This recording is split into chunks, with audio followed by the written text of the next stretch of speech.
Goeiedag, good day, fellow South Africans and citizens of the world.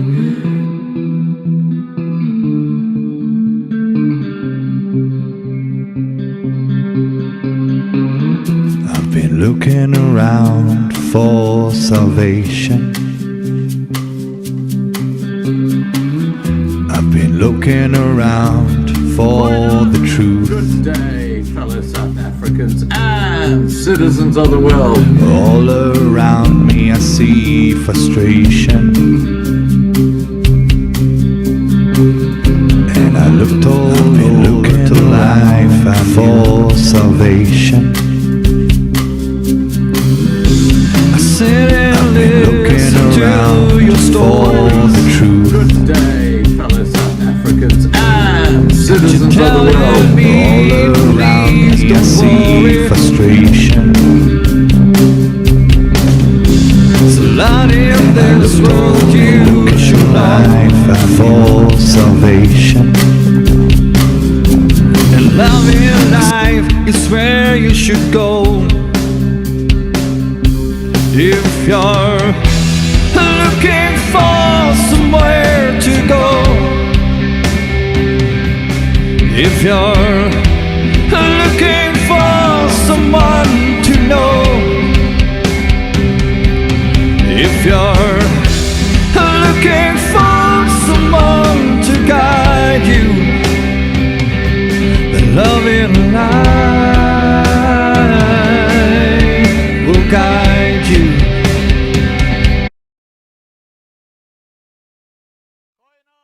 Good evening, fellow South Africans and citizens of the world, and welcome to tonight's live stream. And tonight we're going to be talking about an extremely important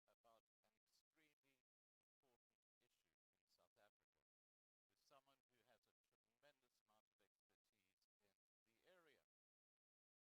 So, South Africa is in a serious crisis when it comes to crime, says Mike Bolhuis.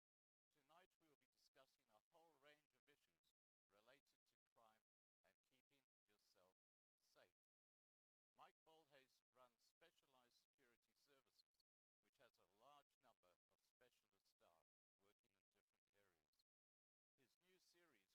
of specialist staff working in different areas. His new series called Bolhuis goes live on Kyknet on the 15th of October. Now, just today, this happened. And what we're talking about here, among the issues we'll be covering, are kidnappings. Just today, there was an attempted kidnapping of a young girl at the Trafficking Junior School. Let me play you a little clip so you can see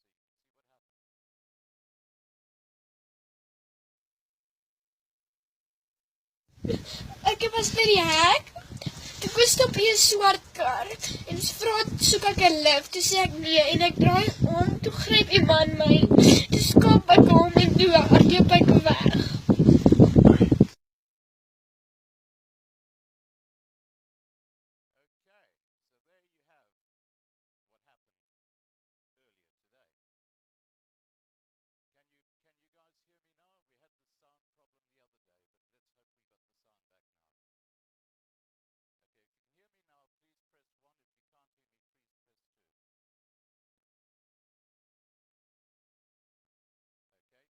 Okay, testing 1, 2, 3.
Hi, Mike. How's it? Good. We haven't got your video yet. Hey? We haven't got your video on yet. We've just got the little icon. Oh, there you go. That's perfect. Can you see me? Can you hear me, Mike? I can hear you clearly, thanks. Okay. Now, Mike, I'm not sure if... Okay, I think they're now starting to hear me. That we had a technical issue on the XSplit, but it seems to have resolved itself. Okay, I'm just going to start from the very... okay, we have sound now. Fantastic. Okay, I'm just going to start by way of introduction to you, Mike, and then I'll get into the questions. I do apologize to those watching for the technical issues. This is a live stream, and these sort of things do happen, but we do have sound back now, so I'm very, very happy to see that. I'm not sure what happened there. Okay, South Africa is in a serious crisis when it comes to crime. This is what Mike Bolhuis said earlier today. Tonight we will be discussing a whole range of issues related to crime and keeping yourself safe. Mike Bolhuis runs specialized security services, which has a large number of specialist staff working in different areas. His new series called Bolhuis goes live on Kyknet on the 15th of October this year. Among the issues we will be covering are kidnappings. Just today there was an attempted kidnapping of a young girl at the Kyknet Junior School. Now, please remember to subscribe to the Loving Life channels to be kept informed. Feel free to use the side chat and pose any questions you might have for Mike in the side chat. We will present these questions to our guest in the latter part of the live stream. Right, Mike, over to you. Let's start off with a bit of your background in this industry. Scott, thanks for the opportunity. I appreciate it very much. Well, I started about close to 40 years ago in the bouncing industry. It didn't take very long for me to see, after I had quite a few nightclubs, looking after them, protecting them, and trying to control people that drink a lot and always fight about rugby. In those years, it was only about rugby and women amongst the universities. To see that the drug trade is starting in South Africa, and once that started, I had to make a decision, and I made that gladly, as to stand away from the nightclubs and start acting against the nightclubs. And that's when all the shit started, because there was a lot of bouncing going on at nightclubs, and there was a lot of bouncing groups in especially the main cities, and it was their bread and butter. They didn't like that. But as we moved on, I started exposing the drug trade, and then I started all the more getting in specialist investigators assisting us in the escalation in crime in South Africa, because when the drugs entered South Africa, a whole lot of other crimes came along with it. And for, I would say, between 10 and 20 years, the drug trade in the nightclubs and in the entertainment world in South Africa escalated to such an extent that it created gangs, syndicates, and mafioso organizations, which literally ran havoc amongst the youth, as well as so many other citizens in South Africa. And those more or less of my age and history and have gone through this will agree with me that it was bad. So we then started, when we dealt with the nightclub industry, it eventually fell. We exposed it a lot, and eventually nightclubs just didn't work anymore. So house parties and other forms of entertainment started in South Africa, and obviously technology and all of this also grew and became bigger and better. Right. So there was other ways and means of entertainment, and people started enjoying themselves away from a nightclub, etc. So today there's very few nightclubs, but they are still in operation, and they're still involved with drugs and steroids and violence and intimidation and all kinds of extortion and crimes. So they're racketeers basically. But in the last 15 years, 20 years, we've been concentrating on serious violent and serious economic crimes. And as you can clearly see, in South Africa, and hear from me explaining how it all started, where it was just guys causing a bit of shit in a nightclub, having a bit of a fight, you getting them apart, and even the police coming in and helping, and all working together. And there was the bit of trouble here and there. Today it's mayhem. So today, with the technology available, the criminals in South Africa has taken South Africa hostage. You know, I get the idea there's a mindset in South Africa that if you can commit a crime, you will do it because you can and can get away with it. So crime pays. It's not a story of, you know, crime doesn't pay, like we used to say. That statement has changed. Crime does pay.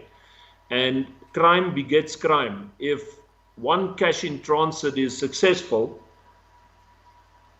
you can sure as hell know that there will be one the next week, and then there will be two a week, and then it will escalate.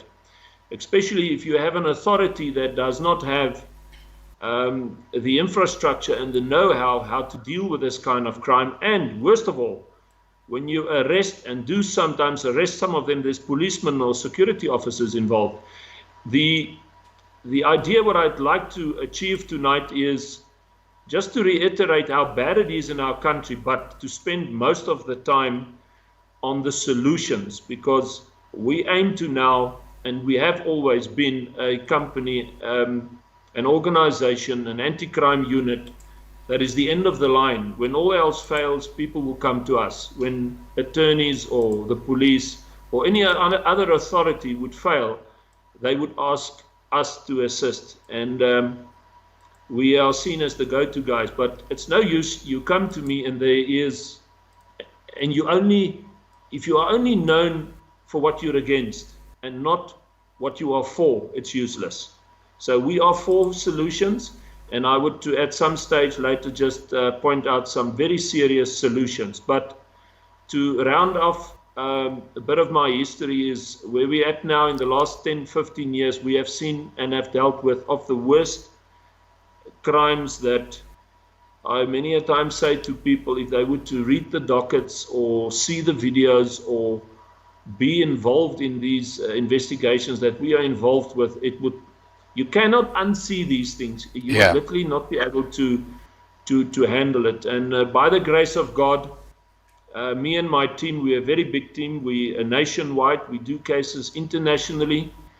And I do not say this to offend anybody, but I do say this for a fact. I believe in God, and I thank God from the bottom of my heart for His protection, His assistance, and blessing us with an absolute discernment and knowledge and know how to deal with these situations, and being able to do this, and willing, and also being able to protect and serve.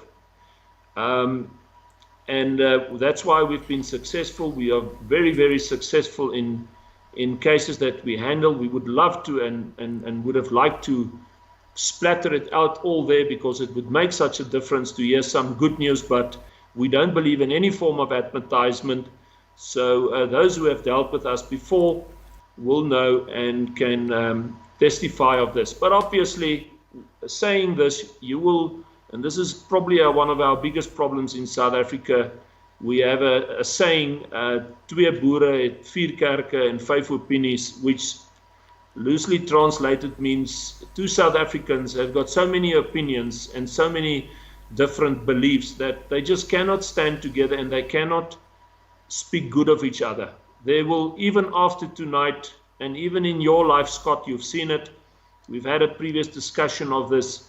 People cannot just listen to you and not keep their mouths shut. You do have those that would immediately have something to say, whether it's the old story of look at his hair, or the old story of what they've heard we have done here, or what they have disagreed with, or what they've read or heard, or so much hearsay and assumption information. And this is my biggest wish, that South Africans would be much more forgiving, be much more accepting each other and working together, which is one of my solutions I will present later.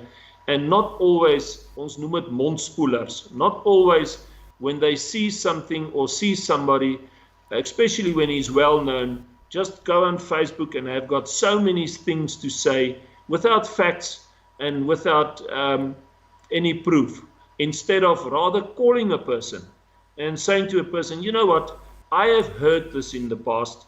Can we talk about this? Is this in fact true? As a matter of fact, our electronic business card, Scott, says very clearly, if you have heard anything of us that has disturbed you or that you are concerned about, contact Mike Bolhuis directly and ask him. But this is not what South Africans do.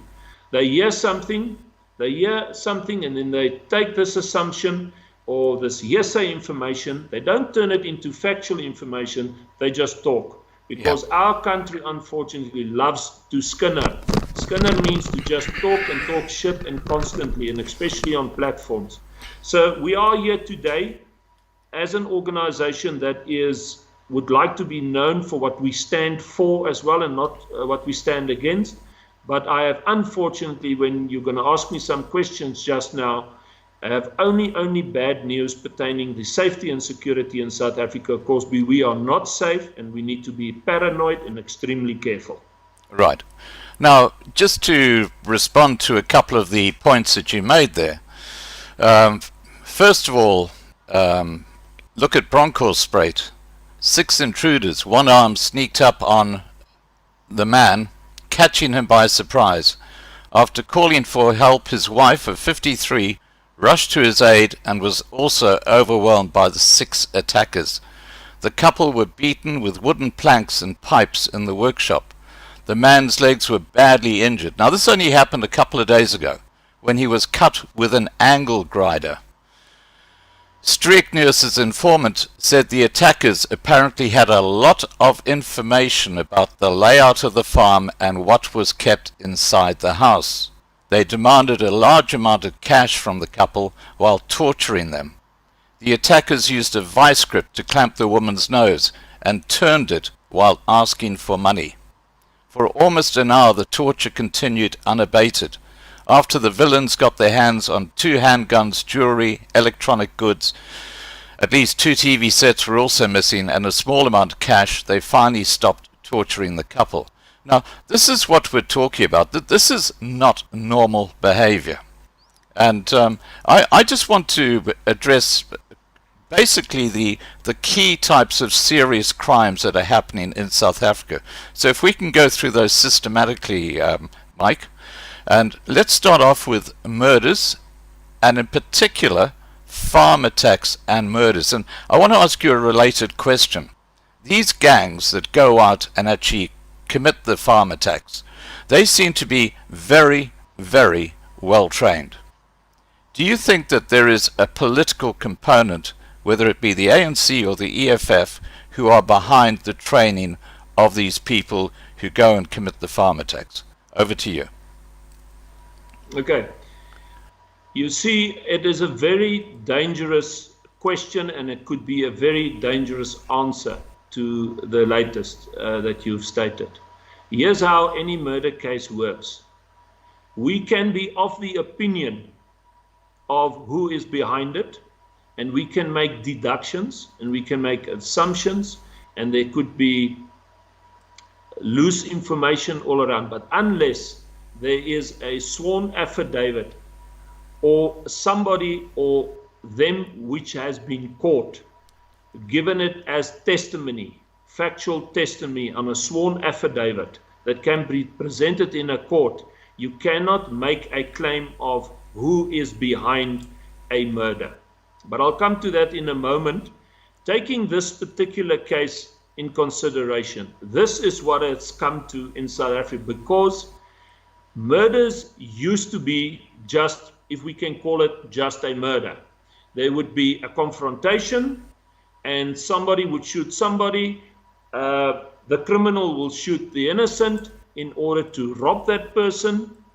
And even before that, there wasn't murder. They would be tying the people up. I remember the years when it all started with just people entering your house or the farms or stealing stuff without any confrontation. There was nothing. They would wait till the farmer goes to church. Let's talk about a farmer now. They would wait till the family is not there, then they'll steal the batteries, break into the house, steal absolutely everything, and run for their lives in time before the people returns. Then it has escalated to a situation. They come at night and they hold you at knife point. They tie you up all and put you in the bathroom, and they rob and take everything and wouldn't dare to even cut you or hurt you. Then it escalated even further. Then it was guns, and then eventually it's boiling water, boiling kids, raping, and this, like you've explained it. So you can clearly see the escalation. And this, unfortunately, is, as I've explained before, unless crime is punished thoroughly and investigated thoroughly and prosecuted thoroughly, crime will beget crime. Secondly, unless there's a deterrent that would prohibit people, any person, from committing a murder, like very, very serious jail sentences and a zero tolerance police that is feared and respected, unless those factors are in place, this kind of crime will keep on escalating. But here's the concern: this kind of torture and murders, it's like a message. It's like, look here, we can do this. It has been done before, but you know what? We're going to do it even worse, or for that way better. We're going to do it more heinous, more horrific. And it's like the mystery of iniquity. You cannot explain it. You get the people of today, it's like an absolute lawless group of people that just decides, maybe because of just poverty, maybe because of disgruntled staff, maybe because of under the influence of a political party, maybe thinking to themselves, the criminals now thinking to themselves, if I do this, I am advancing the party that I vote for, or I'm doing this for the people that I stand with or believe in, and I'm actually doing something here that is in assistance of what I believe in. That is ignorance. That is illiteracy, and that is uneducated people that makes that deduction and therefore commits these very serious crimes. But who would really know?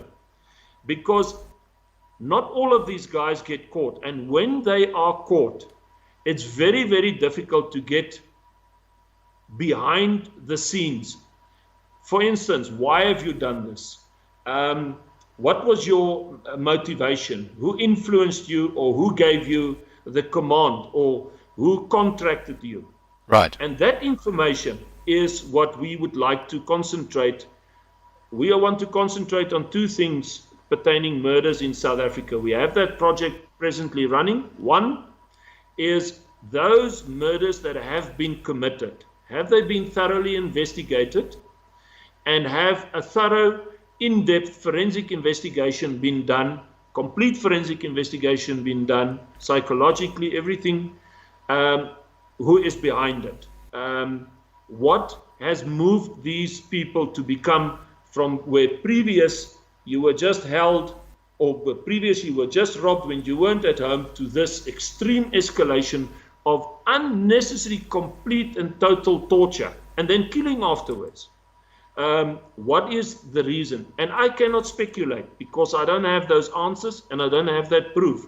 However, what is very dangerous, and the people must not be upset with me, you cannot state something that is your opinion or your belief of how you see something, or what you have deducted, or what you have put together, or what you have heard as a fact. So you cannot go out and say, listen, the ANC government is behind this.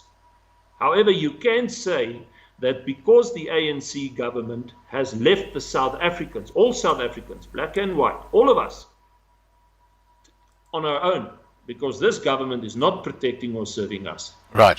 You cannot, for instance, say this is the EFF. We know for a fact it's the EFF. And people lose it and they make emotional statements and emotional decisions. And any emotional statement and an emotional decision is an uninformed statement and decision and is usually wrong. You can only, we as specialist investigators, have the worlds of empathy and emotions, and we do many of these murders, and we're involved in the worst of the worst crimes, but we cannot just emotionally and because we deduct and what we've heard and without facts just say the murders in South Africa, those are behind it, this is the political party, these are the political parties behind it, and this, that, and the other, unless you have facts. Right. So to round this up, all the murders in South Africa, and remember, certain murders are getting more attention now than others, because once this is how our media in South Africa works. We've seen it in the kidnappings.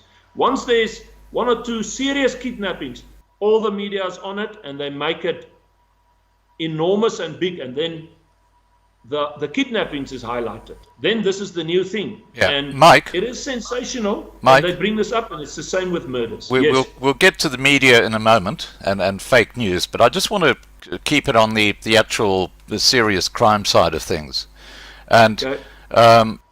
In your notes to people, you say if you're a farm worker, a farm owner, and you do not have a relationship with your farm workers, you do not have a farm. Does this go to the point that's made in this article where the attackers apparently had a lot of information about the layout of the farm and what was kept inside the house? Because apparently most of these attacks are inside jobs. They get the information from someone. Can you just talk on that point, and how can farmers best protect themselves from this happening to them? Scott, that's brilliant. Now we're moving to a solution situation. Let me sketch a scenario to you. And once again, I might be stepping on toes here, because our problem is people do not want to change, adapt, learn, or see the common goal that everybody, all colors, all religions, all political people, whatever your political affiliation is, they do not want to see the enemy which is crime, as the common goal that needs to be eradicated out of South Africa. What do I mean by that? What I'm saying is that unless everybody in this country, of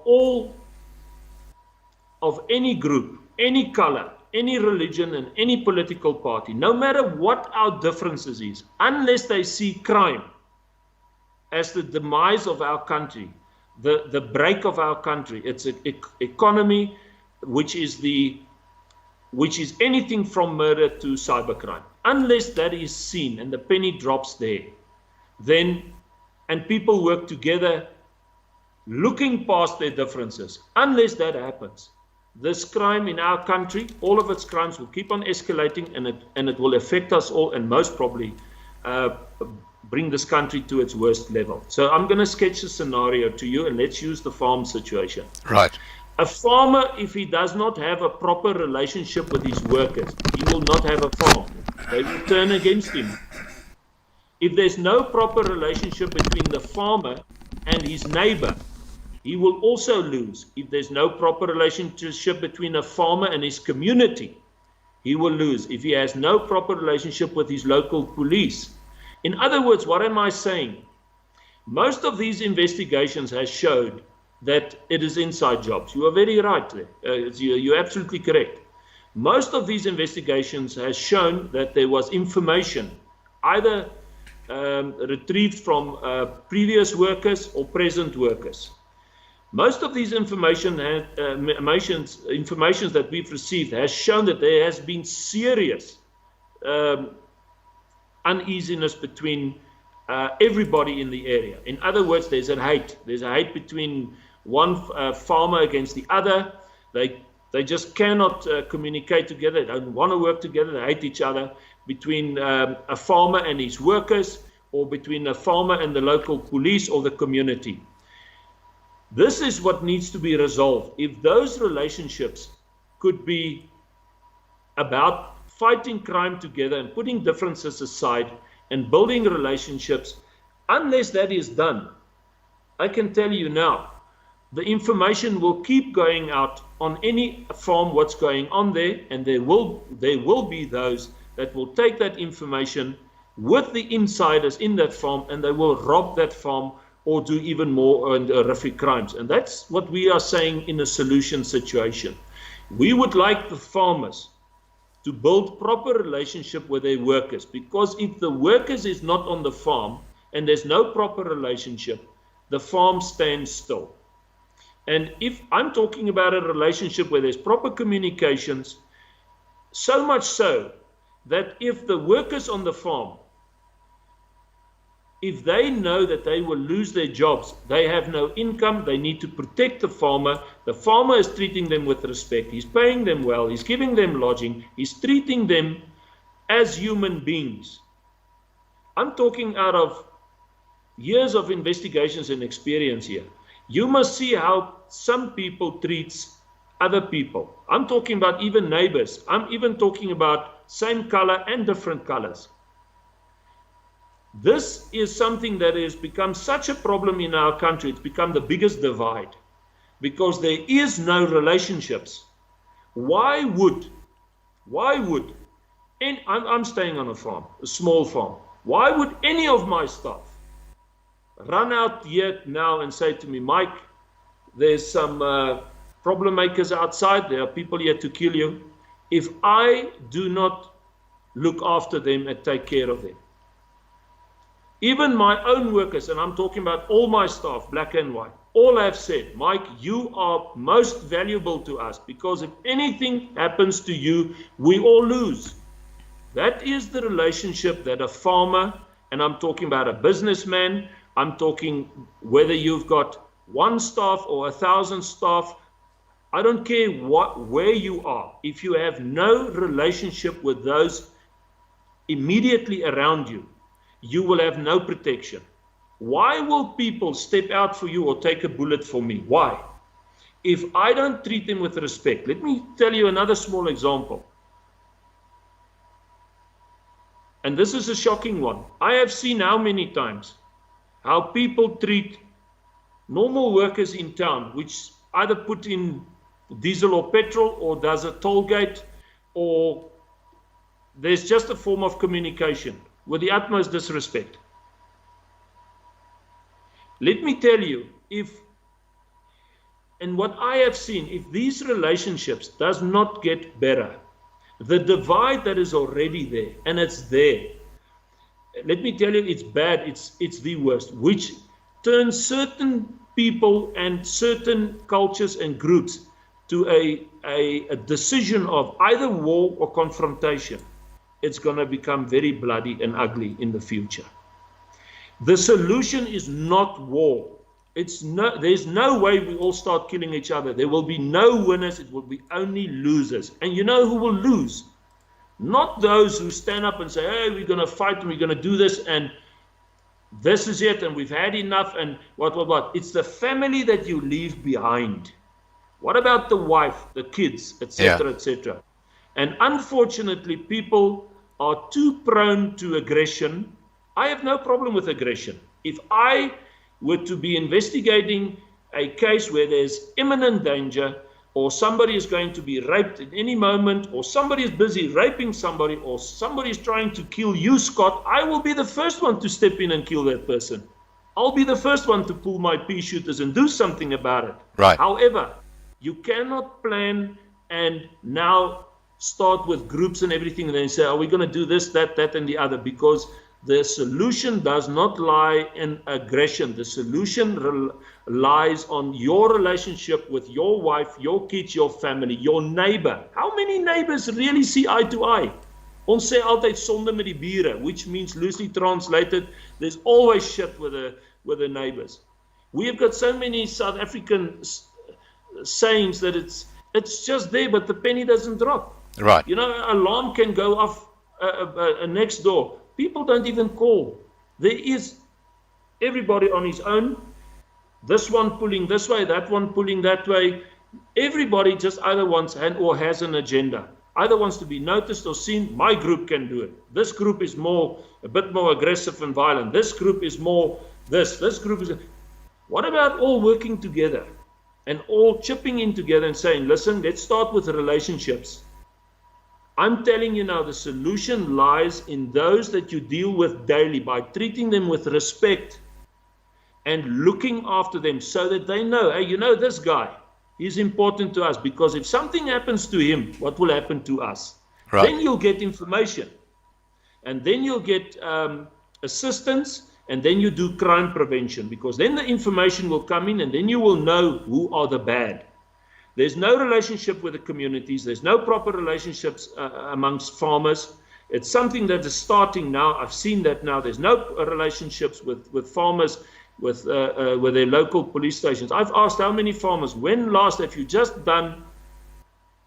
taken a cup of coffee, several cups of coffees, some lacquer hamburgers or stuff, and just treated your local police station, and just go to them and have a communication with them, ask them what you can do for them. Not trying bribing them or create some form of corruption, but just being decent and nice because you can and you can afford it. What does it take to be nice and to win more people on your side in order to do crime prevention? And if I can beg our country, and you know, our government, Cyril Ramaphosa is supposed to have this talk. He's supposed to say this. The head of police is supposed to do these things, not me. And I'm not alone. There's many that support me. Right. But I've had to make a very serious decision in which route do I go. I cannot only just fight crime. I must prevent crime, and I must have a solution. And our country is in a situation, it's at the point now, unless this country stands together, sees crime as a common goal, we will fall. Right. Now, I just have to say that so many people now are saying the death penalty should come back in. I just want to talk to what you were saying just now about the farm and the farm workers. Now, just a couple of weeks ago, I was speaking to a lady who lives in Hout Bay. And what they've got in Hout Bay is called the Buzzer app. Have you heard of the Buzzer app? The what? Buzzer app. Say more, maybe I have. Okay. Hout Bay has been trialing the Buzzer app, and before they started, they had one of the highest crime rates in the country. They've now got 7,000 community members using this Buzzer app.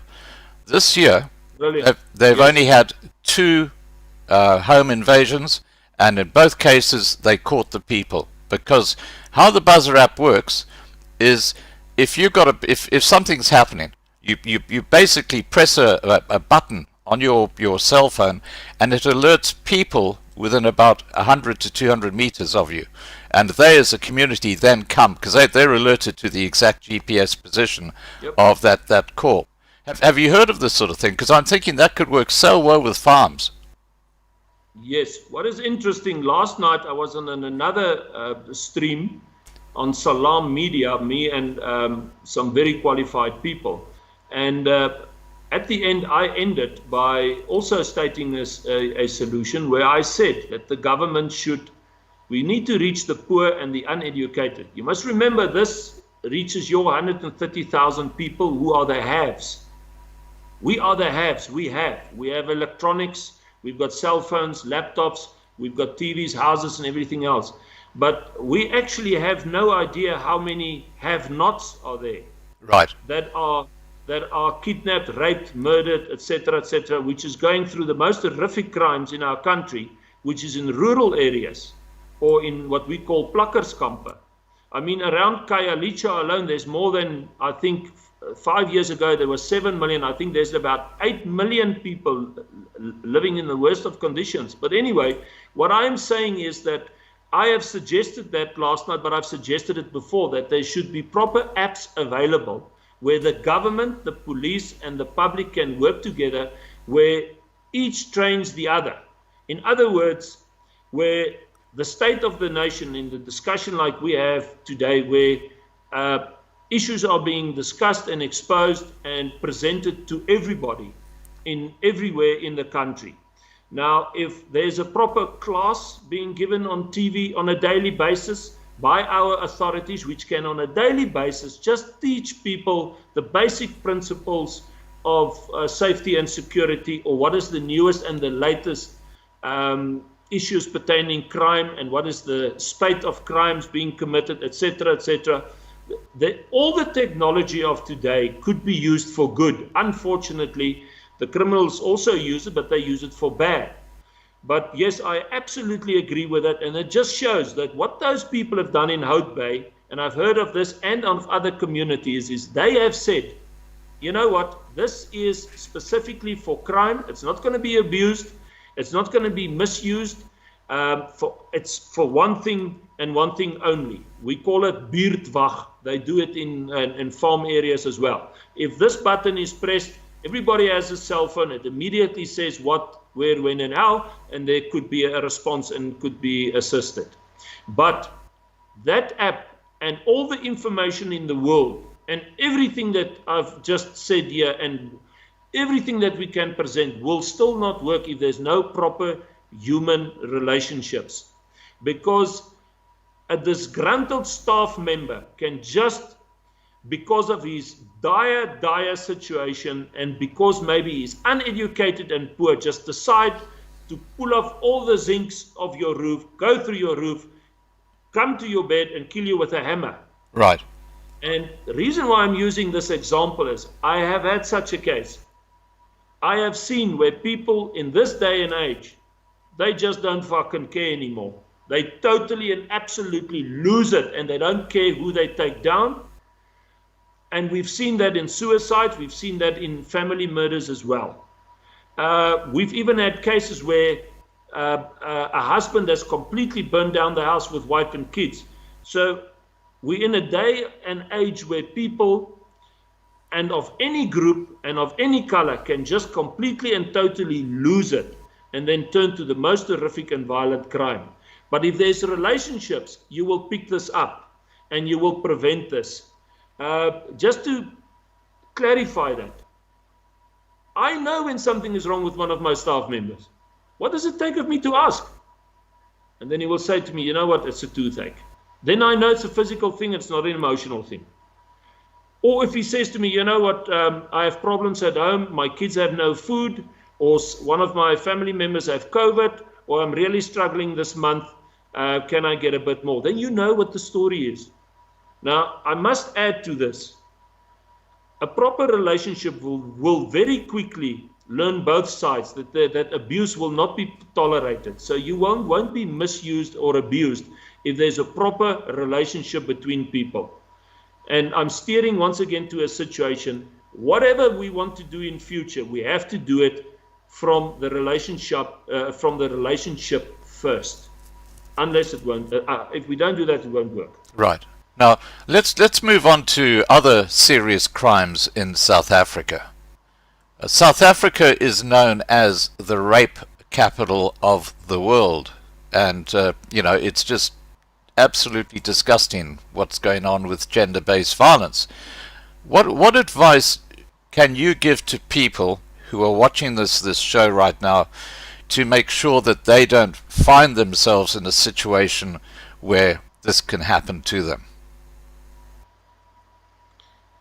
Yeah, this is a subject where I can speak of for hours, because the unit that I run is the sexual violent crime unit, right, which deals with child molestation and rapes. Now, let me just shock you: 1 out of 100 women maybe will come forward when they're raped. The rape situation in South Africa has changed, like the normal break-in to the heinous murders being committed on the farms and on other people. It's the same thing. In the past, rape was extremely seriously addressed, and it was a very big hoo-ha, which it should have been till today. But today it is not, because it's like women has in a way expected it and gotten used to it. Now, I'm not saying this is with everybody the case, but I have dealt with many a woman that have just said, this has happened, And I don't trust the judicial system. Yeah. We trust you, Mike, and we can tell you. And if you want to sort out this oak, we would really appreciate it, and we do.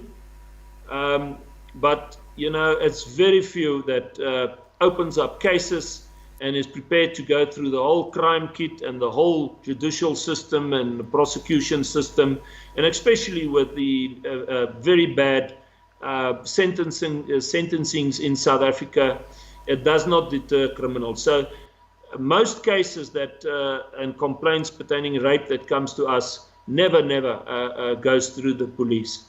And then I must also tell you that there's many more rapes than for those in the world that's not in South Africa. I can tell you there are thousands of rapes in South Africa that you would not even hear of. And once again, I'm talking in very poor rural areas where the closest police station is 100 kilometers away. It's a law unto their own, and there's extreme intimidation and extreme influence, etc., and then obviously complete and total control. And sometimes it's not even seen as rape. But rape, the definition of rape is any form of sexual act on a person without that person's consent. So my advice this is basically to people that hears this and that is, and any woman is a target nowadays, is that you must never ever, if you pick up the slightest idea that a man or a person is after you for sexual pleasures, you must never entice it or kindle it. You must immediately and always be known that you are not available. The problem is with a lot of women, they like to be flirted with at the office. They like to be flirted with at parties, even sometimes amongst friends and husbands and what. Once you get used to, as a woman, by accepting and being flirtatious or seeing it rather as a compliment and not standing your ground and immediately stating, listen, I don't want this to affect our friendship, but I don't like this, and I want to make it very clear. A real relationship will be deeper than that. But obviously, walking alone, driving alone at night, going to nightclubs, I believe in paranoia today. A woman should stay at home at night. I don't believe women should drive around, and if they have to drive around at night, there should be proper communications between the areas. And as I've said before, I'm totally against nightclubs. I'm totally against house parties. There's so many spiking of drinks. There's so much drugs and steroids and stuff out there that can influence you. So a woman is in an especially dangerous situation in South Africa and should take extreme precautions that she could be violated. Right. And when it comes to child molestation, that's obviously a huge issue in South Africa. Is there anything... We know the judicial system is a complete joke, as is unfortunately the South African police service commonly. What should someone do if a child has been molested? What's the best option? What's the best route to take? Yeah, you see, I'm used to this kind of communications because I have so many cases pertaining this. Right. The shocking thing is, as you very well have said, is the infrastructure of our safety and security services in South Africa cannot deal with these kinds of cases, the quantity of these cases, and the reintegration of people afterwards into society. There is no infrastructure to deal with this. People can make a case, but you always hear how bad it turns out. The shocking thing is that most, if not 90% of the people that we deal with don't want to work through the policing system, but we actually, in a way, push them and force them to do so that we at least have statistics. But they do not want to involve the family. You must understand, rapes, any form of child molestation, any sexual crime, immediately puts the family at risk that this might reach the media. Secondly, all friends and family will know. And then, as I've said before, you've got those lacquer internet trawlers on Facebook that has got so much to fucking say. Yeah. And they add their things. Now it's not just one child that is raped, it's now the whole family. And all other sadistic things has happened. That's another thing, is the devil's algebra in spreading information on a crime. It is horrific. Yeah. It starts this size. It's eventually that size. Yeah, it's cyberbullying. Like who says he caught a fish, and the fish is his size, but in the meantime, his friend says, the fish was this size. But anyway, yeah. So because of the information pertaining these cases, people keep it quiet, they keep it under their wraps, and they do come to us, very few, very, very few. And they would like us, and I cannot say too much of how we act and what we do, but I'm sure you guys out there can deduct and assume on the hearsay information that I'm telling you that we deal extremely harshly, violently with a rapist and a child molester. Right. So let me leave it at that. You can make your own deduction, but we do want people to come forward. We do want the statistics, and we do have policemen that we still work with that can assist in this case. But the whole scenario of the lengthy court cases and the shame that goes about it, and the effect that it has on the complete family, the blame. And child molestation is 90% plus by a person or persons that is known to the child. And it's usually, it could be a grandfather or an uncle. It's usually a family member or a brother. The most child molestations is done by fathers, grandfathers, uncles, or family members on little girls. Wow. And you do get little boys that's also molested, and many a times these cases only come to us 10, 20 years later, and it has an effect on that person then as well. Yeah. So yes, it is shocking, and I've told you my Christian beliefs. I believe in God, and it's difficult to say, but I pray that that God will deal with these, let the wrath of God come down on these people. In my opinion, it's those are the people you hang. I tell you, if I was in control of South Africa and control of the police, I will hang publicly a child molester, especially if it's a penetration rape case. We need a death penalty on the public square. Now, moving on. Sorry, but that's how I am about these things. Moving on. Okay, I want to cover the issue of home invasions, and I'm talking about homes and farms as well. So this is not just in the suburbs. Police Ministry have welcomed a move by Cabinet, this has just come out today, to approve the South African Police Service Amendment Bill of 2020. Now, what this means to people at home is that lethal force may not be used for protection of property only. However, when life and property are endangered simultaneously, the use of lethal force will be warranted. Now, in the USA, if someone comes into your house, you have the right to shoot them. You've got the Second Amendment. You've got that right because they shouldn't be in your house illegally. So you have the right to shoot. Now, in South Africa, it's different. What impact does that have on someone who is facing a home invasion?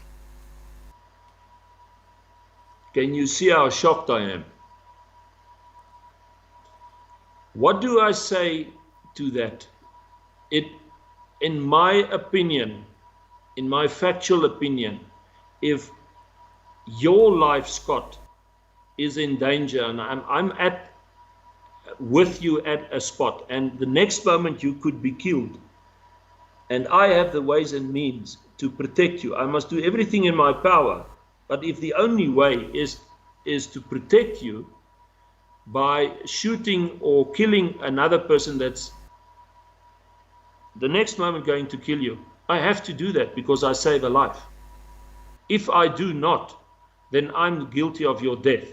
In other words, if me and you are swimming and you are busy drowning, and I don't take you out of the pool, who's the murderer? So, as far as I'm concerned, in anybody in your house and your life is in imminent danger, and there's no other ways and means as to protect you and your family, you have to shoot. The problem is, and protect yourself, and you have to kill the perpetrator or perpetrators. The problem comes in when people aren't properly trained.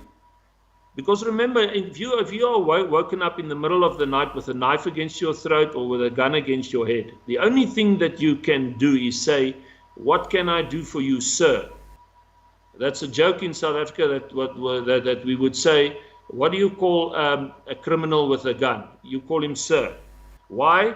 You don't look him in the eyes, you're humble, and you do whatever it takes so that he doesn't harm your wife and your kids. Right. And I'm sure everybody of all your listeners would agree with me here. But you are not trained, most people aren't trained to deal with a sudden invasion in your house with people with guns. You absolutely, in our investigations, these people are absolutely flabbergasted. They are taken by complete surprise. There's so many emotions and adrenaline going left and forth, wives, kids screaming. There is no preparation for that. And that in itself can make people make the wrong moves or suddenly become aggressive or emotional and over-emotional, and that's when sometimes people are killed. And most of the times, as I've explained earlier on, that these killings are now just random for the fun of it. That's how bad it is. But I'm talking of a scenario where if you in a home invasion are being attacked, it is very important that you and your family, in a way, should be prepared. So I am saying that families in South Africa must prepare themselves as a family. I've said this before. I've sent out projects on this. And as a matter of fact, on this note, I just want to quickly say, Scott, all our projects are very properly, professionally prepared to enlighten the public. They expose crime, but they also give advice as how to prevent crime, and they also and constantly state the situation and the present crimes that's being committed in South Africa. So it's very good to read these. It would be very valuable to read these projects because we'll tell you exactly what's going on. But if you are attacked in your house, you should in a way already be prepared. And that's why I say families in South Africa should prepare themselves, have a sit down with the wife and the kids and say, all right, kids, this is the situation. It's no use we beat about the bush here. This is happening in South Africa, but depending the age, telling each kid what needs to be done, and then making sure, obviously, that everything is in place, what should be in place, obviously, to prevent this by having proper alarm systems, if you can afford it, by not getting what we call slop. You're getting, it's not happening to me, and this is still a big problem in South Africa. Many people are under the impression it hasn't happened to me, and it most probably won't happen to me. I would urge people to have a constant thought of this could happen to me. And you need to be prepared. You need to tell your wife exactly what you're going to do. If you've got weapons in the house, you need to be trained how to use those weapons and when. And if you are totally taken by surprise, what should the family do? And unfortunately, I cannot guarantee their lives, but I can say that out of investigations and experiences that we've had, if you are completely giving your full cooperation, if you have no other choice, then your family is more valuable than all those guns in the safe, all the gold bars that you've been hiding from SARS, all the money under the bed, and every and most valuable thing there is. You must do everything you can in order to save your family. And the reason why many of these tortures goes down, it could be because of this information, is because the criminals is under the impression that there's much more. But you can also in any way just do what you can, but it's very important that your focus is to keep your family calm, that you're prepared, that if this happens, this is what we're going to do as a family. And as I've said, you must make sure that you do routine checks at night. I'm going to give an example. Every night I do the same paranoid move differently, but I do it every night. I every night walk around the premises, my offices, everywhere. I every night check the alarm system. I check it daily. I every night make sure that anything that is on, and I have my perimeter controls in the morning, I treat my area always as a possible place of an attack. My wife knows what to do, my kids knows what to do, and we know what to do in a situation like that. And for the record, my house has been broken into, and by the grace of God, we've been spared. And every time this kind of thing happens to a person, and it's most probably happened to most people, you adapt and you escalate your safety and security. If you've got the money and the know-how and the ability, you should do that. Right. Now, there's just one comment I'd make about what we've just been talking about there, and that is that a gun locked in a safe is the worst possible thing you can have in a house if there's an attack. Because what they'll do is they will demand that you open the safe and you're given a criminal your gun. So if you've got a gun, am I correct in suggesting that that should always be on you when you're in the house? Yep. I've got something shocking to say to everybody. Don't keep your gun unless you are prepared to use it one day if there's imminent danger, and don't keep your gun if you don't know your gun as good as your hand. It should be an extension of your body. If you don't know your weapon, if you don't keep it clean, if you don't exercise with it, practice with it, and if you're not familiar with your gun, and your family also knows how you are going to work with a gun, or you or your wife, so that you don't scare the living shit out of your kids the night that you do pull it, then I'm telling you, you shouldn't be in possession of a gun. You should be extremely trained with your gun. It should be an extension of your arm, and it should be always on and with you. Right. Okay, now let's move on to another serious crime, which seems to be escalating. We had an example of that earlier today at Trichard, at the junior school. And we're talking about kidnappings and human trafficking. Now, what should people do to make sure that they don't become a victim of that? I'm talking largely the younger people, but more and more adults are also being targeted now. So what are the safeguards we should look at? Okay, first of all, there are about 7 or 8 levels of kidnapping. The most committed kidnapping in South Africa are parents, that is withholding children, one parent from the other, and that most probably got to do with a divorce case or a bad relationship or family issues. In South Africa, you can open a kidnapping case if you do not deliver the child back to the other parent as agreed or as arranged. That other parent can open a kidnapping case. Also, if you withhold the child against their will, and the one parent is under the impression that other parent, and it's many a times abused. Let me tell you, of the most abused and used cases against each other is kidnapping cases in South Africa, because it's such a horrific name, and you immediately think, ooh, it's somebody that's grabbed, taken, and flown away and is in some sex house in Dubai.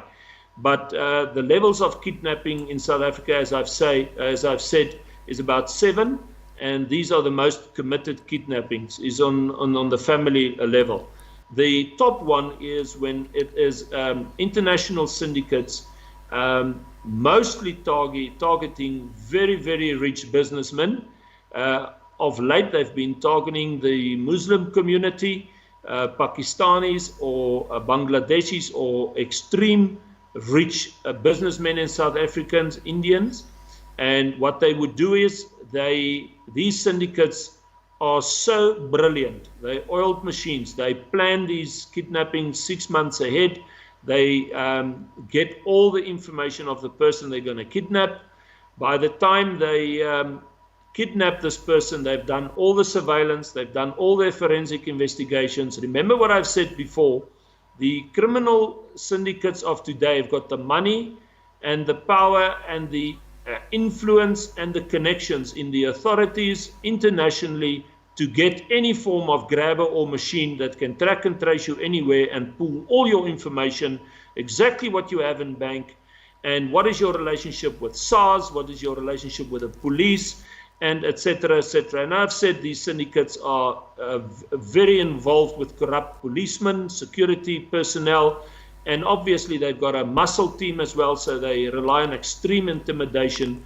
So when such a syndicate does take somebody, they've planned this thoroughly because they're going to get 40 million or 50 million from those people, and they don't mind waiting 12 months or a year before they get it, because they do get it. They never get caught. It's very, very seldom that top syndicates ever get caught, and they can be from China, they can be from Dubai, America, United Kingdom, Europe, and involved with Mozambicans as well as South Africans, but they're an oiled machine, and they do it very, very well. That's the top ones in the highest echelon. So more regarding South Africa, I would suggest, and I've said this so many times before, that the relationships between families must be tight. You know, I've seen it how many times before, that the families, they don't eat together, the kids get home, they close the doors, they're on their laptops the whole day, they're on the cell phone, or they just go out to a mall, or they just out at friends. There's no relationships whatsoever. We need to get our kids back, and we need to get our kids off the platforms, off Twitter, LinkedIn, all these funny names, Facebook, etc., etc. They completely, totally hooked. It's worse than heroin. It's the worst thing for a child, to be constantly on a platform. And they make serious mistakes, because they send selfies, they take selfies, lekker, and then at the background, there's the house's details, the car registration, or they take a complete video of their whole holiday and everything, and documents in the house, and etc., etc. And this gets taken by a friend, and this gets placed on Facebook, and voila, Bob's your uncle. You get some West African that befriends them, and they have this information, or an East African, and then just one day you are walking somewhere, you're part of the group, and they hold you with balaclavas at knife point. They take your own phone your parents, and say they want 5,000 or 6,000 rand. That's another level of kidnapping and extortion, and this happens quite a lot. You never hear of it, but it's because the kids and the families aren't close. The parents should know exactly what's going on the kids' phone. If you walk to your child today and you say to him, give me your phone, and he refuses, I can tell you now he's busy with something he shouldn't be busy with. And a lot of them are involved with pornography as well. To them, many a times it's seen as a joke. But the kids should be, if they are allowed to have their cell phones, I don't agree with the cell phones, but if they do go out, I have kids as well. I have an app, I have a proper track and tracing device. I make sure that there's a mature person involved. I make sure that the hours are set. This needs to be done. But let me shock you now, the lawlessness in this country among the kids is shocking. There's no respect for the elders or parents. The kids do what they want, say what they want, go where they want, and feel like they want to. They have absolutely no respect. So if you want your child safe, sorry guys, you'll have to clamp down, make some serious rules and regulations, and that includes mom and dad as well.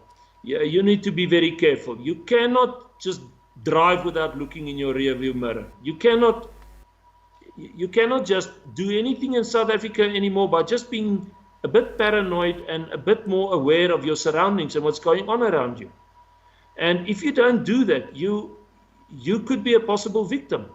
So kidnappings is something that you can prevent by having a close-knit family, knowing what's going on, knowing what to be aware of, staying away from hotspots, staying away from areas that you know where you can be a possible target, and always making sure that you have parents or that you are as a group together, and always making sure that there's parties that knows exactly what your whereabouts.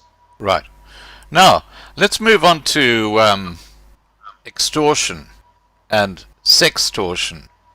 First of all, what is sextortion? And then, secondly, once again, the same question. How should people make sure that they don't fall in that situation? And if they do, what are their options? So, sextortion, the person that this has happened to will immediately click because this has happened to that person. It's when you have been stupid enough to take naked pictures of yourself and send it to another party which you have thought is a most beautiful blonde girl. That is the basic sextortion. In the meantime, on the other side, it is West and East African syndicates that has been phishing, sending out numbers with stolen identities of the most beautiful girls with very big breasts, and the photos get all the more naked, and they want naked photos of you. And here's the shocker. I have done more than I do those cases myself. I've done more than 2,000 sextortion cases, but I can tell you there are more than, most probably 20,000, if not up to 2 million in South Africa as forms of sextortion. Now remember, sextortion is not only this. Sextortion is when you've been in a relationship and your hubby or your boyfriend or girlfriend or each have taken lekker videos while all went well, and now the relationship went bang, and now it's a divorce or the relationship breaks off, and now suddenly the girl or the guy says, all right, you know what, if you don't give me this, that, or the other, I'm going to show this, that, and the other. So rule number 1 is you never, ever take naked photos of yourself, ever. Never, ever. Ever. And another form of sextortion is where you've done absolutely nothing wrong, and suddenly somebody sends a picture of you with a naked body underneath your head, which has been photoshopped. And you get the shits, and you thought, where the fuck have I done this? But you've never done it. But what has happened is there's been, once again, information theft, information of you that have been retrieved by these syndicates, and they have now photoshopped your head on a naked body and said that if you don't pay us this, that, and they start with small amounts, we're going to put this on your whole Facebook post and all your platforms, which they then by that time have your the information of, which means somewhere along the line somebody has infiltrated your information either by hacking, or you've thrown documents in your dustbin that had some valuable content of yourself. So here's another rule. You never ever discard of any document that has any information that could be used of you, that could be used by criminals by using a dustbin. You shred it. Third piece of advice is your cell phone, this thing, is the next DNA. If I have this of you, I have everything of you. And in today's day and age, there is no such thing as privacy. That's an illusion. So keep your cell phone off if you don't use it. If you use your phone for business and pleasure or whatever, always delete what is done and dusted. I constantly have a fight with all my anti-crime units, always saying to them, big bold letters, delete, read and delete. And can I just add to that, Mike? That deleting is not enough. You've actually got to empty the trash can. Yeah. That's very important. Thanks for bringing that up, Scott. Smartphones today can store things in Gallery, Safari, and in your recycle bin or in your trash can or whatever you want to call it. So when you do have a smartphone, and everybody has, you must make sure if you clean your phone to clean it thoroughly and properly. Another piece of advice is just get a bit of information about your phone, learn a bit more, Google as much as you can, watch the documentary, the social dilemma. Watch that documentary. It's worthwhile watching. And Machine, there's another documentary that explains the enormous problem in the world pertaining social media. And go to your cell phone provider and say to him, listen, I've got this phone. Just teach me a bit. How can I prevent hacking? How can I prevent? How can I put anti-spy information on so that I know my phone is safe? Find out. Do Don't just get the newest and the best and the nicest phone and don't know that phone off by heart. Know it like your gun, for instance. You should know it like the palm of your hand, because your phone is the next DNA. So here's how I put it to you. If you lose your phone and you shit yourself, because there's so much information on your phone that could put you in a compromising position, you must now immediately take your phone and do something about it. But if you lose your phone and say, well, I've lost the phone, I'll claim it from insurance, but there's nothing on it that anybody can use, you're in the correct spot. Right. Okay. Well, that's really good advice. Now, we're talking about, when we talk about smartphones, we're talking about cybercrime. And I've got a question here about that particular issue. Wolfie asks, I have a serious question. Please ask what Mike thinks about the dark, deep web and his thoughts on groups like Anonymous. Can't the government be hacked and exposed?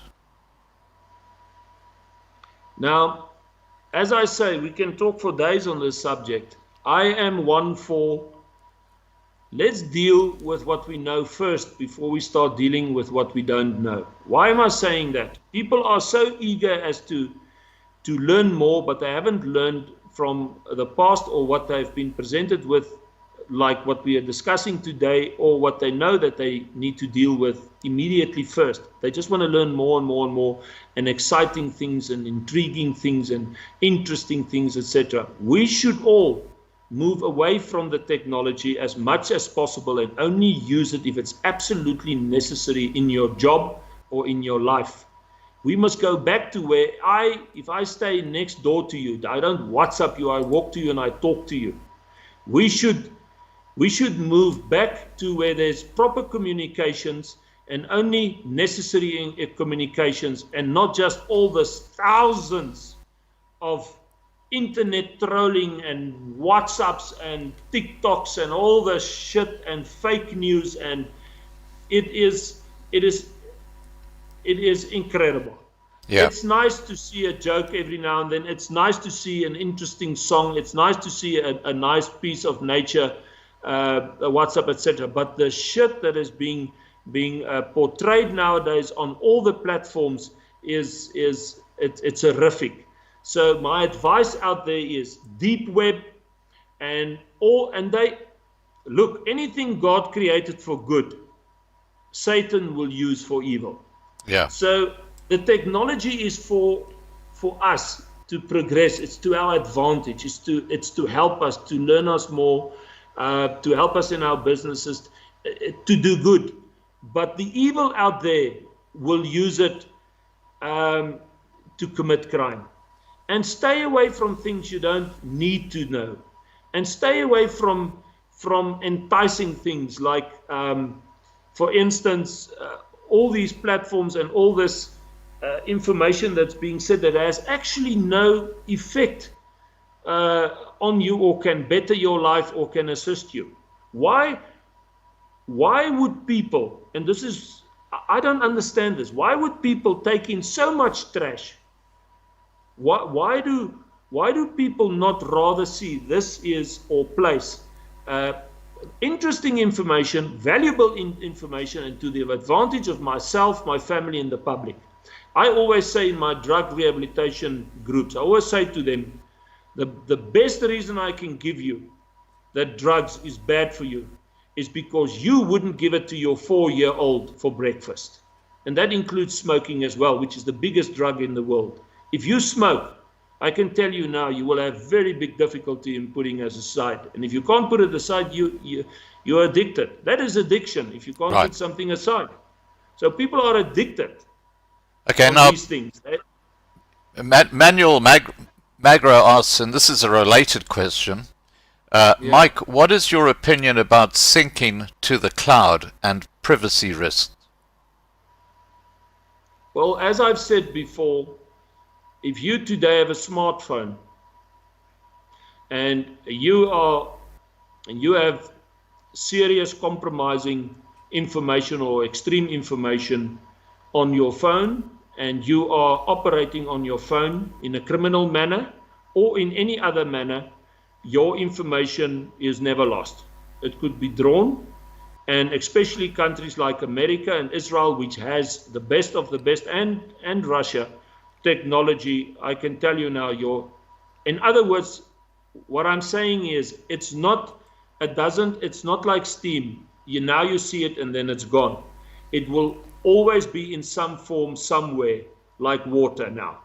It is stored somewhere, and we all know where that is, and will always be available. And the technology of today is of such that if the specialized units of those three big countries that I've mentioned, and there are others as well, if they do need to get some information of something specifically, they can get it, no matter how many times you've deleted it. Right. Now, what I want to cover now, before we go into disinformation and fake news, is basically the rampant corruption that's happening. And there are three areas. There's police corruption, there's government corruption, and municipal corruption. Can you explain to us how that is impacting South Africa? It's breaking our economy. If we get 500 billion for the serious pandemic that we have, and it doesn't reach the poor and the sick, it breaks our country. If our municipalities gets millions and millions of rands to clean up the rivers and the dams and fix the roads, and it doesn't get done, it breaks the country. If our government gives millions of rands to the police, and you hear that a blue light costs 75,000 rand, one blue light, little blue light costs 75,000 rand, and we've got hundreds of examples, it breaks our economy. The problem here is, Scott, everybody that listens to this have read it somewhere along the line in the media. This is all factual, this is all as it is. The thing that I try to now get to is a solution as well with this. And here's where I have a problem. I have no solution unless the government takes this seriously, heed my warnings, and change. Unless the ANC government. Any change in South Africa has to come from Mr. Ramaphosa. If it doesn't come from him as the president, there will be no change in this country. And that's why I say, in my opinion, this president, our government, and some of those in the police and the authority, our government and its safety and security infrastructure is guilty of our country's demise. In other words, they are guilty of everything that's going wrong in this country. I cannot say that they is not to blame for what's going on in this country. I can only say they are to blame. If this country turns around on a zero tolerance basis and deals with corruption thoroughly and properly, and the money gets to the poor and the uneducated people. Remember, if we get our country educated, literate, knowledgeable, and we give them just basic infrastructure, I can tell you 90% of the crime will go away. Most of the crime, let me shock you, most of the crime in the world is committed because it stems from ignorance, illiteracy, uneducated people that is poor. It's people that don't know of any better. And if you are so hungry, and if you are uneducated, and you are dying of thirst and of hunger, you will steal your neighbor's chicken. You will steal. And once you've stolen a chicken, crime begets crime. Then you will steal the bicycle. And then you will break into the house. And then if you confront it, you will most probably beat or murder that person. This is the effect of if you have a society that has been left behind in extreme poverty and illiteracy. Crime can only be eradicated if the government protects and serves the municipality and all the authorities and the police, all people. And the ANC is not doing that. And the ANC has literally left us to fend for ourselves. This is what we're doing here. We are a boat in the sea. All of us, all our people, I'm speaking to all the South Africans, black, white, Muslim, Indians, Chinese, everybody that's in South Africa, all of it, my workers, your work, all the others in South Africa. I'm speaking to all South Africans here. We are on a boat and the government is on the shore and they are not going to rescue us, but they can. And I wonder if they really want to, because I've never ever seen our government step up. You know, the president can at any time say, every night from now on, I want to speak to my subjects. I want to speak to my fellow South Africans. I want to tell them something. I've never heard the president speak on television, on national television, saying, listen, I am absolutely fed up of crime. Come on, guys, let's work together. If the president were to speak what I have spoken tonight, I'm telling you now, if he does this speech, you will see the difference tomorrow. Right. If the president goes on TV tomorrow night and condemns farm murders, rapes, child molestation, corruption, if he goes through all these crimes that we investigate and he says with a stern face, I, the president, say, I will not tolerate this anymore, and me and my government and the authority won't stand for this shit anymore. He can use that word. I'm telling you now, you will see the difference tomorrow. And remember, some years ago, we were all very excited, him being the president, because we thought that's what he was going to do. Because if there's somebody who fucked up this country thoroughly, it was Zuma. So, unless that happens, Scott, we are fending for ourselves, brother. Right. Now, what I have to say about this particular issue with corruption, Mike, is that if you're a whistleblower in South Africa, exposing corruption, you tend to be the one who's ostracized. And the corrupt person, all they do is they shift him from one position to another position in a different business, because he's what I call black privileged. He's an ANC cadre. And they just seem to be above the law. And I think that's why corruption is so bad at every level of government in South Africa. Now, let's get on to a very important topic which we haven't really touched yet, and that is disinformation and fake news. Now, but before I hand this over to you, I just want to say to you that I have a huge concern with the mainstream South African media, and in particular the SABC, which is basically run by the ANC, because they put out so much fake news. Now, when I'm using the word fake news, I'm talking about if the issue, like a farm murder, does not meet their narrative or their agenda, they ignore it. And I want to give you two examples of this, Mike. Think of the coffin case, or those two young white guys. How that was on the news for weeks because there was two white guys abusing a black guy. Now, if there's the most horrific farm murder, like the Bronkhorstspruit murder, yes, it did get out there in the news a little bit, but there was no response to what's going on with farm murders from the government, for example. So the actual news in South Africa is so biased towards one aspect and not the other, and that's why I call it fake news, because there's no balance in the reporting. Now, I'm going to hand the subject over to you, because you've got another take on the whole subject, which is great. So, over to you about disinformation and fake news. Scott, I'm going to ask you a very big favor.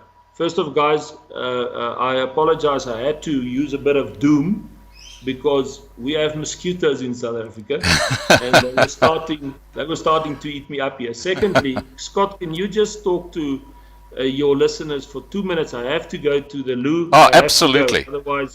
Otherwise, I'm going to, as they say, wet my pants. Okay, no, you go ahead. I'll keep chatting away here. Thanks.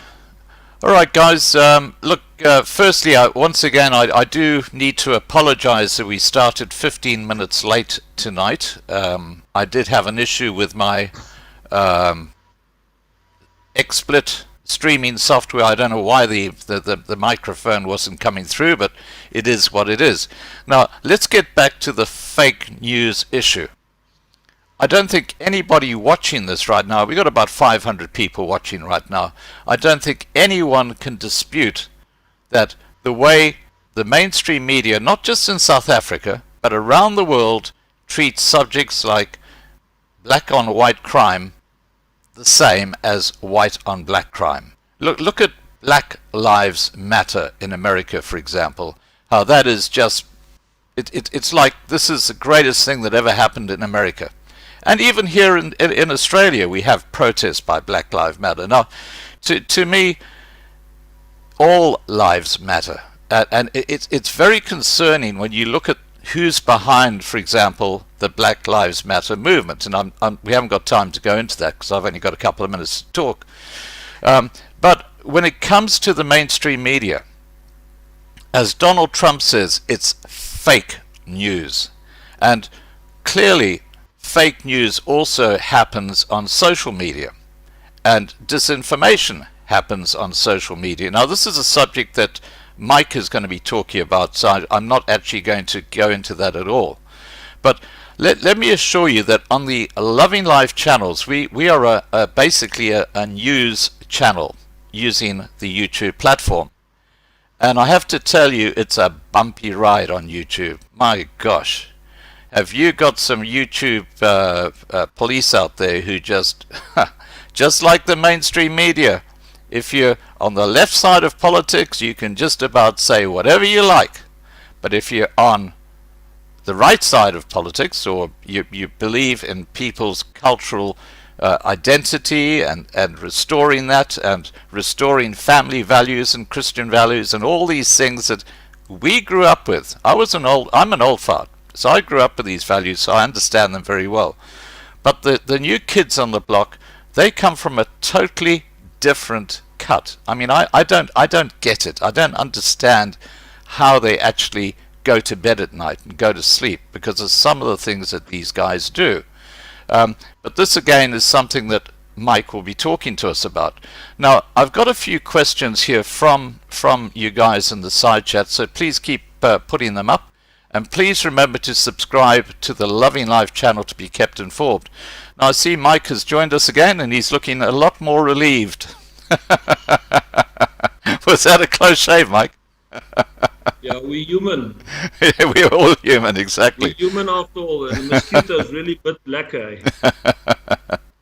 Okay, now let's get on to disinformation and fake news. Mike, what would you like to say about that and the impact it has on us? I'm sure it's everybody out there knows this is a worldwide problem. We see it very clearly between America and all the other countries, especially when there's elections and stuff like that. But in South Africa, it has particularly struck me. I've earlier touched on the subject that it seems like the people in South Africa they cannot help themselves.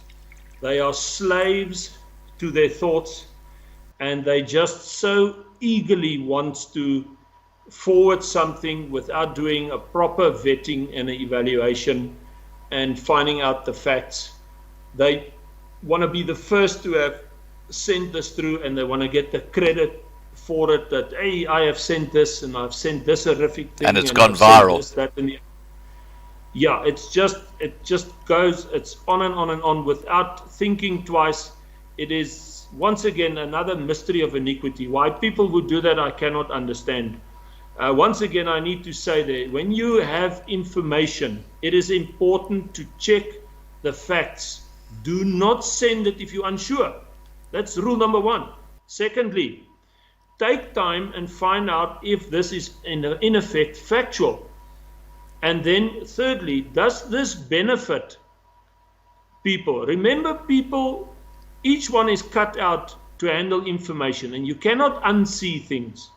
So it's very irresponsible to just send photos of slaughtered animals and slaughtered people everywhere. Some people cannot sleep when they see that. Yeah, I can't watch that. Some people, unfortunately, yeah, they open it and then it's there.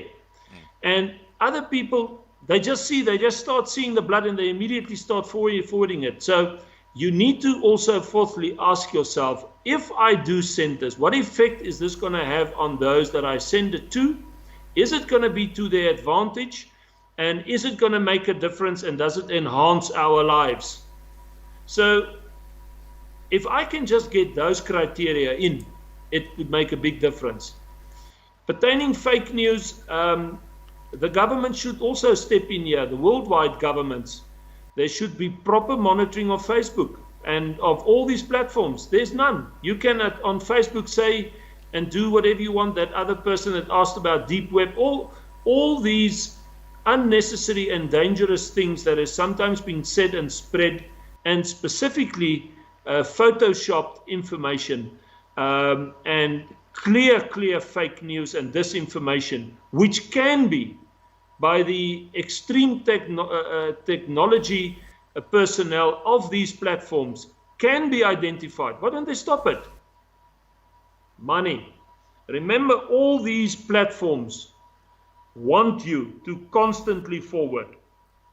They make money out of you forwarding something and receiving something by you participating constantly on the platforms.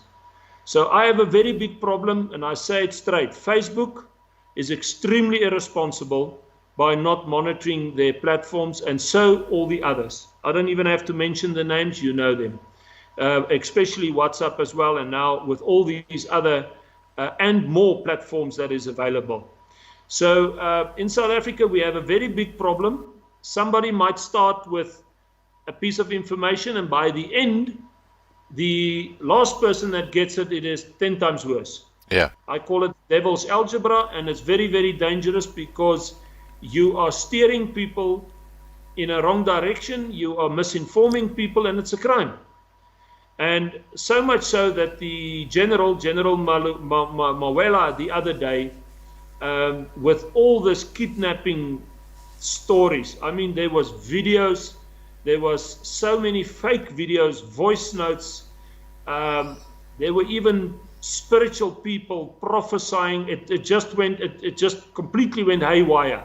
Like I have previously explained, when something starts, it becomes like, we call it a veldbrand. It's like a very big fire. It just becomes bigger and bigger and bigger and enormous. And then everybody jumps on and everybody gives their take and everybody spreads the news and they add or they subtract. So the general sent out a letter, and I praised him for this, and I've told them they should do this constantly by warning the public not to send fake news. But once again, it doesn't reach those that it should read. I also warn platforms that they should have proper administration. So in South Africa, you can have a WhatsApp group of about 250 people. And I've always suggested that they should have proper admins that is qualified and control those groups. Because once again, I'm warning you, whatever you send on your phone, you identify yourself. If you got constant political slurs, you're saying, if you constantly have got something to say about this country, and you say it in a slanderous or in a derogatory way or in a racial way, you identify yourself and you create enemies, and you can be prosecuted for that. People very easily just react on news, and any news that comes in, and they say the most horrific things without thinking. That's very, very dangerous, because the next night he's in a bar and he loses his phone, and somebody picks it up, and that person might be just somebody that decides to use that information and send it to other authorities who extort you. So I can carry on and on and on, but fake news is a very, very big problem, and I'm sure all of you have heard of this before. I once again want to urge you, as I previously said, let's move away, let's move back, let's start doing proper communication, let's start being extremely careful what we place, and let's start taking in consideration that what you are sending, is it to the advantage of yourself and the others, and at the end of the day, love your neighbor like you love yourself. Right. Now, let's get on to something that's really topical right now, Mike, and that's the impact of the COVID-19 lockdown on South Africa and crime. Which crimes escalated and which crimes decreased, and why? And what do you think is going to happen after the lockdown ends when it comes to crime? When the lockdown in South Africa, I think it was March, came in, lockdown 5, which meant you sit at fucking home. the serious violent crimes like cash in transit, farm murders, violent attacks dropped immensely. But other crimes escalated. Extortion cases, cybercrime, hacking. Because now the people are at home and they constantly, on the laptops, on the computers, on the cell phones, they're doing everything through the electronics and doing stupid things. And a lot of hacking, a lot of sextortion, extortion, a lot of cybercrime cases evolved. Also what escalated was the families just had enough of each other. Family members would leave with kids, as I've previously explained. So child kidnapping per se happened, suicides, family violence, small petty thefts and crimes actually escalated. So when the lockdown started subsiding, by about a month ago, suddenly we had a spate of farm murders, we had a spate of cash in transits and serious violent crimes. It's like the criminal said, you know what, we've had 6 months now where we sat back and did nothing, here we're coming back, here's what we're going to do, and they did. And now it's a bit of a flat line, but it's still a concern. We know from history that repeats itself. This time of the year, the criminal element, it's like they have an attitude, for the next 2 months we're going to do what we're going to do, because December we're also going to the sea and swim and relax. So it's ironic, it's actually so. The spate of crimes and all kinds of crimes might now escalate in October and November, but overall we have a very, very bad statistic situation in South Africa. So you cannot really get proper statistics from all the crimes being committed in the country. And obviously you're not going to get the statistics of all the corruptions being committed in the municipalities and in the SAPS or in the government. You must rely on the media.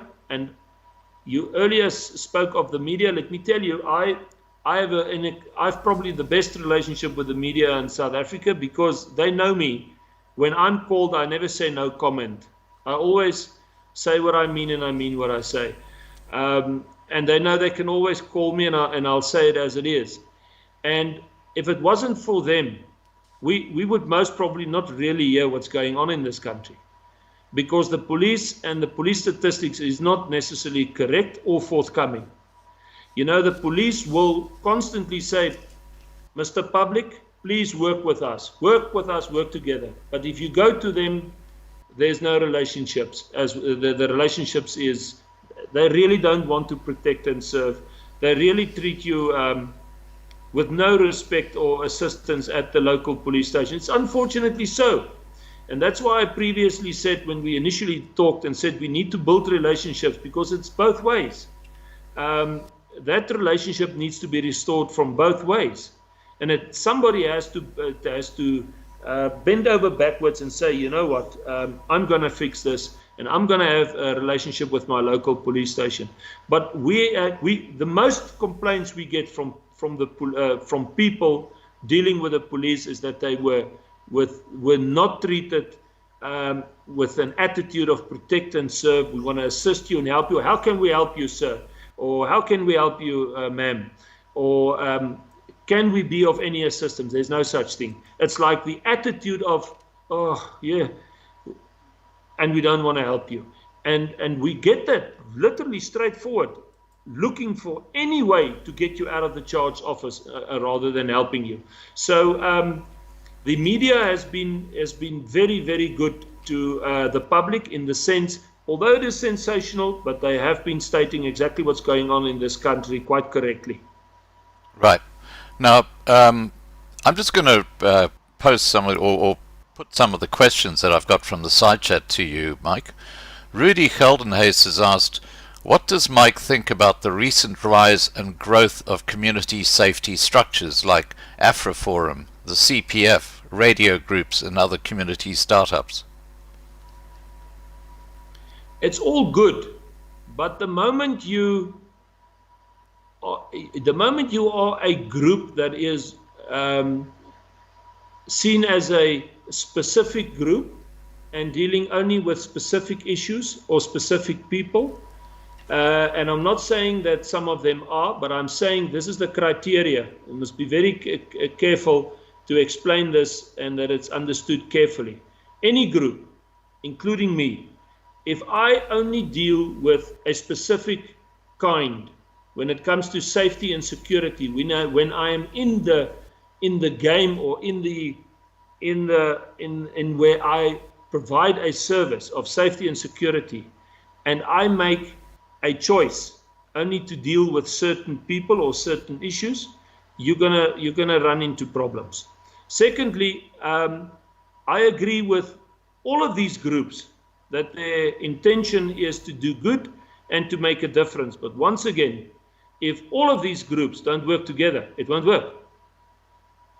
If the problem in South Africa, each one has its own agenda and does not necessarily have room for the other. Yeah. The problem in South Africa is you've got too big a divide. Certain groups do not want to, because of just a couple of issues, not deal with other groups. It's ironic, you'll get all the different people going to a rugby game. But if you get them all on that stadium to stand together against crime, they cannot. They can all stand together and watch rugby. All of them, all colors. All kinds of people. Men, women, children, any religion, they're all there. They're focused on one thing, the rugby game. They're all there.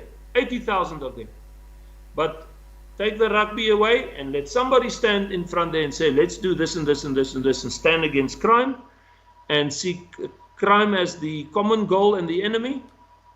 You will see they'll start making groups, and this one doesn't want to work with that one because his ways is this way, and this guy is too violent, and this guy only deals with certain colors, and this person has got that belief and religion, and this, that, and the other. That's the problem. That's the biggest problem in our country. So I support all of them, and it's my aim in these couple of months and years to come and I have stretched out my hand and my organization's expertise and everything of us. We started with that last night and before, months ago, on all the Parabat and reconnaissance groups and all the WhatsApp groups. We've started out by saying that we would like to, and we will be the first, and we will be humble about it, and we will be supporting in every way to work with any group, person, authority, government department, the president, the police, everybody. We will work with all of them as long as we all see crime as the issue and not anything pertaining color or political affiliation or religion. Right. That's the problem. Now, I have to say that the Boer republics had three wonderful little words that sum up what you're talking about. And that's Eendracht maakt Macht. I mean, that's what needs to happen. And for those who don't speak Afrikaans, well, I think that's actually Dutch, Eendracht maakt Macht is actually unity is strength. And that's the bottom line. Now, okay, before we move on to the next point, I just want to give you another question from the side chat. Yarnier has said, the media should give more info on criminals getting caught or neutralized instead of making it look like criminals mostly get away with their crimes, thus promoting crime. Do you agree? I agree, but you cannot you cannot not present what the media presents because it's factual. If the media presents that that's how it is, and it would be factual, I must say the media is quite strict in placing information, and they themselves heed this warning from the General Mawela pertaining fake news. And I deal with all the media, and I can tell you they thoroughly check things out before they place things. And unfortunately, if I understand the statement or question correctly, that you can only place what there is. And unfortunately, this is the situation. We have seen today, I've sent out a project today where a very well-known criminal has only have to pay a fine of 10,000 rand, and He may not have or bear any weapons anymore in his life, and he may not do safety and security services anymore. But in the meantime, he committed quite a stretch of crimes over the years, which is horrific. And even the police in itself would say this is not a deterrent, and this is not a proper punishment. But that's how it is. And unfortunately, in South Africa, we have, if we can call it, corrupt courts or influenced courts or uninformed courts or illiterate courts, whatever you want to call it. Unfortunately, the judicial system in South Africa is flawed. It's a slow-go system. It takes 3 to 4 years for a case like that, and then it's thoroughly pushed by the investigators to do that, by thorough investigators. There are cases here in South Africa that runs between 10 and 15 years. And especially now with COVID, there's a backlog on forensics for years and years, and ballistics for years and years. And due to all the power failures, there's a lot of DNA and a lot of forensic information lost because freezers and freezing units of very important forensic information has not received power or were kept intact. So I can carry on and on and on. The judicial system is extremely flawed in South Africa, and is one of the reasons why the criminals knows that. They commit crime because they can and can get away with it. Right. This is a lucrative country to commit crime, let me tell you. You really need to cause serious shit here to be kept in jail. We have cases of guys being arrested many a times, and then they keep on getting bail. We have thousands of cases of people that committed very serious crimes and are given bail that is never found, that never comes back to court. There's an infrastructure that cannot deal with it. There's police that cannot find these people. It's very easy in South Africa to get lost here and not found. The infrastructure cannot deal with the influx and the situation in South Africa, the crime situation in South Africa. They cannot deal with it. And unfortunately, this is so. It is factual. The punishment is bad. The judicial system is slow go, and the policing infrastructure cannot do cases properly. Right. Now, I just want to give an example of what you're talking about. The Speaker of the Parliament, Thuli Modise, I think her name is, in 2014, over 50 farm animals on her farm starved to death. And I remember. And the police never charged her. It took the NSPCA and AfriForum to actually force the hand of the police, and she is now facing charges for cruelty to animals. But this kind of sums up how crap the justice system is in South Africa, because we're now in 2020, and that was 6 years ago. And clearly she's guilty, and she's the Speaker of the Parliament. I mean, there's something very wrong in that equation, if you know what I'm talking about. Now, there's hundreds of these stories. Yeah, absolutely. They're all factual. They're all factual. It's not stories. There's hundreds. Yeah. There's thousands of this. This is going on constantly. So there's the answer to that person's question and situation. You have to present it, unfortunately, as it is. But Scott, I have to say, we all know what's wrong, and we all know what's going on. So I do have a problem if something is constantly brought up and constantly reposted and constantly being put in the media and constantly being pushed into your face and on all the networks. We know what's going on farm miners. We don't need to see anymore. We know what's going on with violent crimes in our country, government corruption, police corruption, child molestation, rapes, kidnappings. We know it all.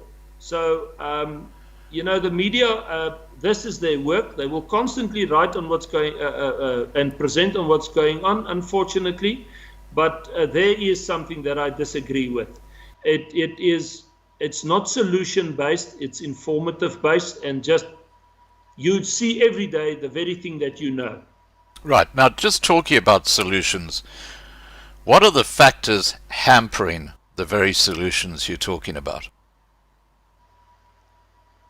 I would say the main factor hampering solutions of what I've already presented, where I have suggested that all people should see in South Africa, all people, everybody should see the enemy in our country is crime, because crime affects anybody. If I am killed tonight, I have about 300 people that rely on me financially. I have thousands of cases that I monitor, and investigators that are working on those cases that I'm leaving behind without a leader, which will have a serious effect on thousands of people. Right. And unless this scenario which I have sketched, where each one is seen that he is or she is important, even if it's in the minutest way. I have people that keep my garden. I do not have such a beautiful garden unless they are there. I have people that keep my house pristinely clean, and I thank them for that, and I do not have a pristine clean house unless I have them. I have a beautiful wife and wonderful kids. I would not have that if they are not that to me. I can carry on and on. I've got the best of investigators. I would not have them if I do not have that relationship with them. This is a very important relationship, because there's certain things I can do, there's certain things I can't do. This makes the puzzle. And we are a complete unit, working and trying to be as complete as possible, because we all know each other's worth. And therefore I am prepared to take the bullet for all my workers and for all my investigators, for all my, I don't actually have friends, but for all the people that I know and care for and look after, and my clients. I am well known that I am always out there to try and help and try and sort things. I'm not the easiest guy to communicate with. I'm very harsh, abrupt, to the point. I butt in constantly. If a person starts speaking to me, I stop him, because I know exactly where it goes, and I give very quick and thorough commands, and because I do so many calls and cases. And it sometimes upsets a person, but you know what? If the second thing I can say is, if there's more tolerance, if there's more an understanding of, each person is different. The biggest mistake you can make is if you walk up to somebody and think that that person knows what you know. If you walk up to a person, you must always look rather what you can give to him than what you can get from him. And you must always ask yourself, what does he know and what do I know, and how can we combine that together and make that difference? And if a person comes to me, I know that they come to get from me, and I must be ready to give. And if people can be more tolerant and more understanding and more direct with each other, and not speak behind their backs, and not say things on Facebook without even following the golden rule, and that is to call a person and say, you know what, I'm upset with you. I just don't like you. I've heard this, that, and the other. Then at least you get a chance to have this discussion, and you can build a relationship there. You can apologize, put things right, or explain and give the facts. If you just post something because you've heard something about somebody, or you're under the impression, or you made some form of deduction out of something or an opinion, and you just post it, you're not posting factual information. But if you go out of your way, whomever you have a problem with, and you call them, like the steps in alcoholism, you follow certain rules in building relationships. You call a person and you say to him, listen, or her, this has been bothering me. I am going to have this discussion with you. Please, can we talk this, and can I say what I mean and mean what I say, and can you do the same and have it out? And then if there's absolutely no solution, even go an extra mile and say, listen, let's get somebody to assist us with and make a decision, a proper decision here, or a compromise. Needless to say, thirdly, if there's real criminals, you expose them. You have to do that. You cannot keep silent. You cannot allow crime to happen in this country but not expose it, but to a moderate sense. As I've said, it's very, very important to expose crime as it is, to warn people, to warn the public about a specific criminal that's knocking and scamming you, or that's syndicates that's doing sex extortion, or a specific person taking millions from the public and squandering it, or all these cryptocurrency schemes, and there's so many. Then you need to warn. Anything that can harm the public, by all means, put it on Facebook. Anything that can harm or is to the disadvantage of the human race, all people, you need to expose it. That's when you expose. But if you don't have relationships with the people that you have, and if all people can just come together and see, you know what, Mike, you are right. We need to stand against crime. I disagree with you about this and that, but let's agree to disagree. I'm not going to throw the baby out with the bathwater here. You are right. We need to address crime, and this is the solution, is how to address crime. Right. Now, I have to say, Mike, that I've got 3 YouTube channels, the 2 which I use actively, and they're called community channels, and a lot of the people who are watching right now on the side chat are actually part of the Loving Life family. I see them every single night, and that's why this channel has grown exponentially, because people feel it's a safe place to go. They can chat. They've got to know each other. It's a community, and what you're talking about makes an awful lot of sense. Now, I want to just talk about you, because you're an incredibly brave man, and I've got to say this, because you're out there facing hardened criminals every day, and I'm thinking about what happened to Kyknet in Cape Town just a week ago, or a couple of weeks ago, where he was shot point blank when he was getting out of his car, or he was in his car outside his house, and that was clearly an assassination.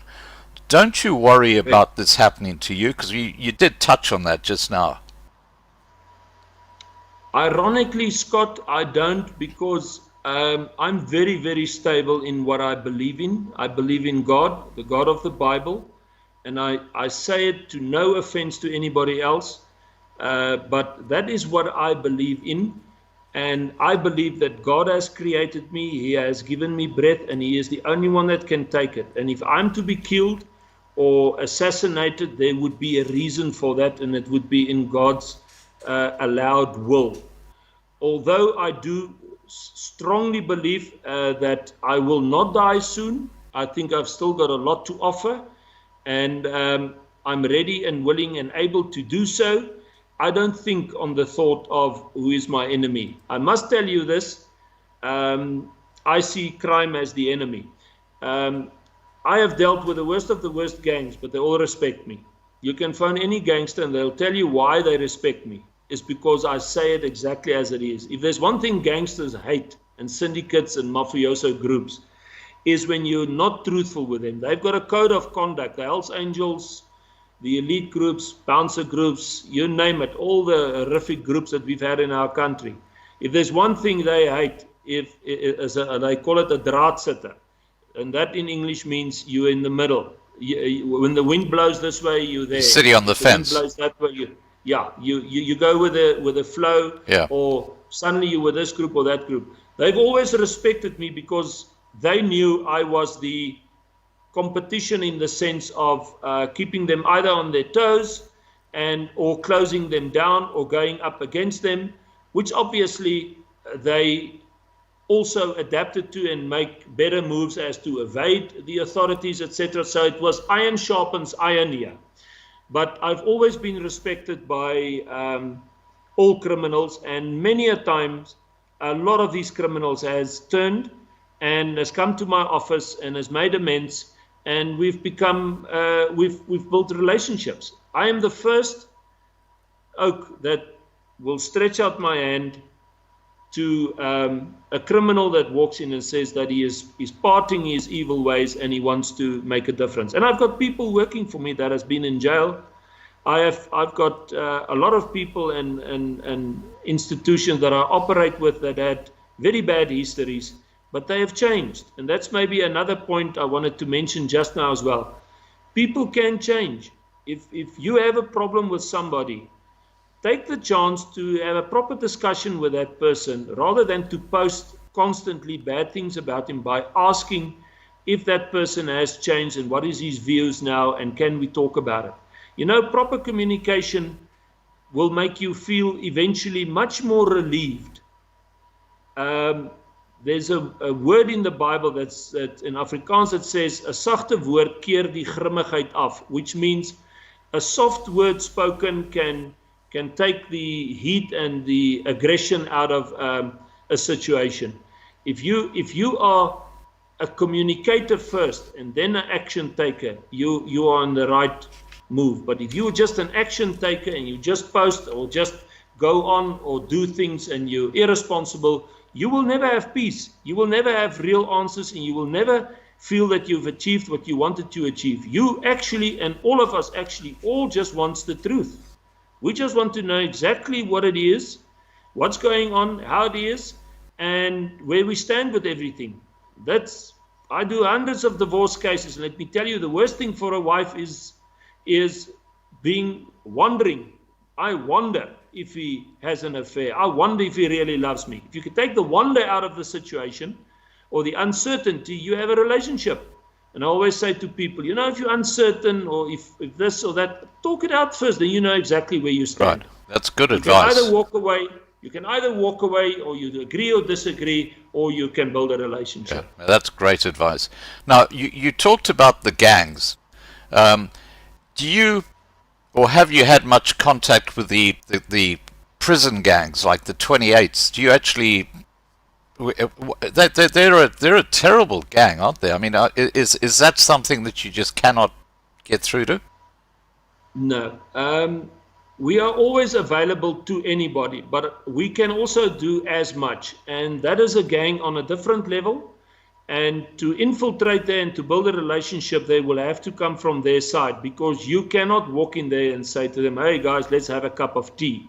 You'll have to walk in there with several Uzis, very serious guns and heavy muscle, and then say, we will have tea. Otherwise it won't work. But let me put everybody at ease there. We are in communication with everybody. We're extremely well known. Everybody knows how we operate, and we are always available to anybody, whether it's the most innocent person or whether it's the biggest criminal. Our doors and we work on a basis of, if somebody gives his full cooperation, whether he's bringing a case or a case being brought against him, that's the best solution. That's the first step. And we have that relationship with everybody. We are completely and always and totally neutral. We absolutely focus on that, to be neutral in anything, so that we are not emotional or being influenced by anything other than facts. Right.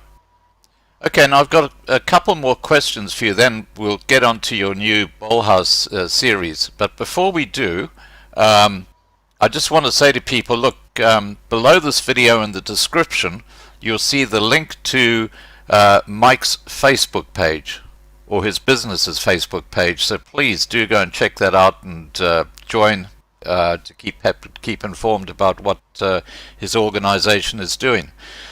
Okay, now Winston Young has asked, Mike, do you think that the people arrested for corruption will be charged eventually? That's as I've said, it's a very big problem in our country. They make many a times a big hoo-ha about corruption, and it's in the news for a day or two, and then the next day there's something more horrific or something totally different, and it's forgotten. We have a situation in South Africa, unfortunately, that nothing shocks or stuns you anymore. Nothing. There's nothing. You can read today of the worst, and you've explained some of the worst murders, and I have, but tomorrow there's something worse and more horrific. I have said that corruption pays in South Africa. The guys get arrested, but you never hear of them going to jail. You never hear of the Reserve Bank getting money back. You never hear of any debt collection done by the government. You never hear of the extreme successes, if there is, by SARS or any of our financial institutions. You never hear the good news. So unfortunately, no, I don't think I think all the government guys have got files and information on each other, and they're all either bribing each other or extorting each other or warning each other. If you do this to me, I'll do that to you. If you expose this, I'll expose that.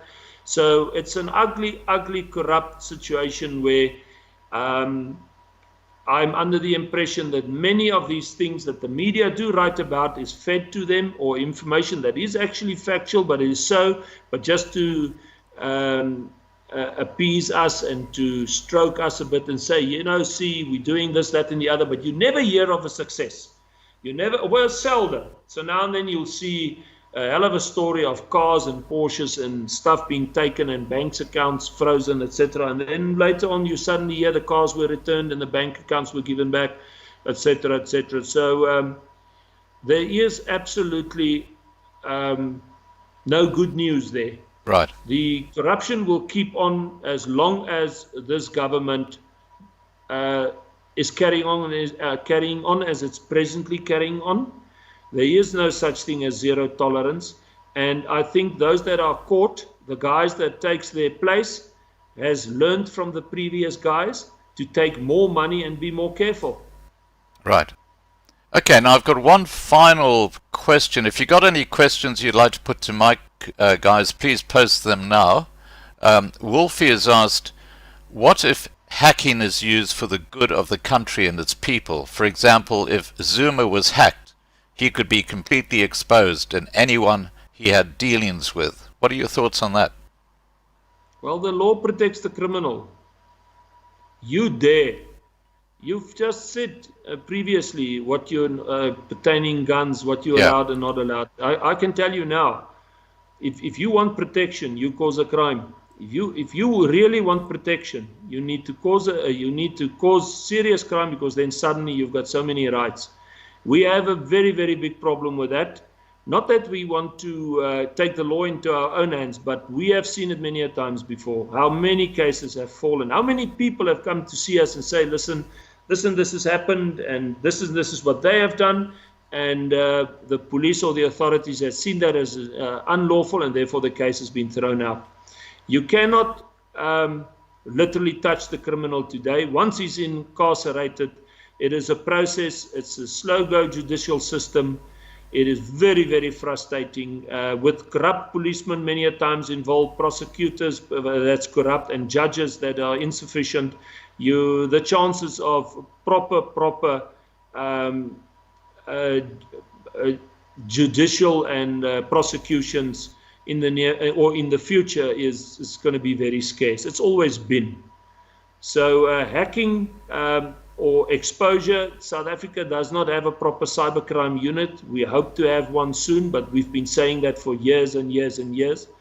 But off the record, on the record, I know that there is certain parties that we work closely with that's going to do their utmost, because they know that the future is in electronics and it is cybercrime. But unless we have a proper cybercrime unit, you will still have situations where a lot of people will keep on committing corruption under the radar and not properly exposed for what they're doing on their platforms and cell phones. And let me tell you, especially now that this Kyknet hit has gone down, you must understand there's a lot of criminals that use the technology of today, as I've said before, for evil. So extreme technology was used to track and trace Colonel Kyknet, and he was hit and he was targeted, and this was known for years that he was going to hit, and the police knew of this, and nothing seriously was done about this. So they gave him no protection. Both ways. Yeah, it hits both ways. So as I say, the corruption, it's like an octopus. There's so many arms out there that is corrupt, and you can have and South Africa at a stage had proper grabbers, but they're all locked up and they're not working, and they're not in working conditions. And not only that, we don't have operators who can operate them. It's like having all these fighter jet planes and you've got no pilots. So I can carry on and on and on, but a proper, thorough, Israeli level, American, Russia level cybercrime unit in South Africa can make a hell of a difference. But once again, if that lands into the hands of this present government, they will just spy on each other, make files on each other, and they will all extort each other, and no one will squeal and talk because each and every one will have something of each other. Right. I've got one final question. Shocking. I've got one final question for you before we get on to your new series on Kyknet. Moira T has asked, the Dum's been blasted in South Africa, and is Ace Magashula going to be arrested? I don't know what their Dum's been blasted in South Africa is, but that's what she says. I don't know much. Yeah, I don't know much of Ace's situation, but my previous answer should suffice. Yeah.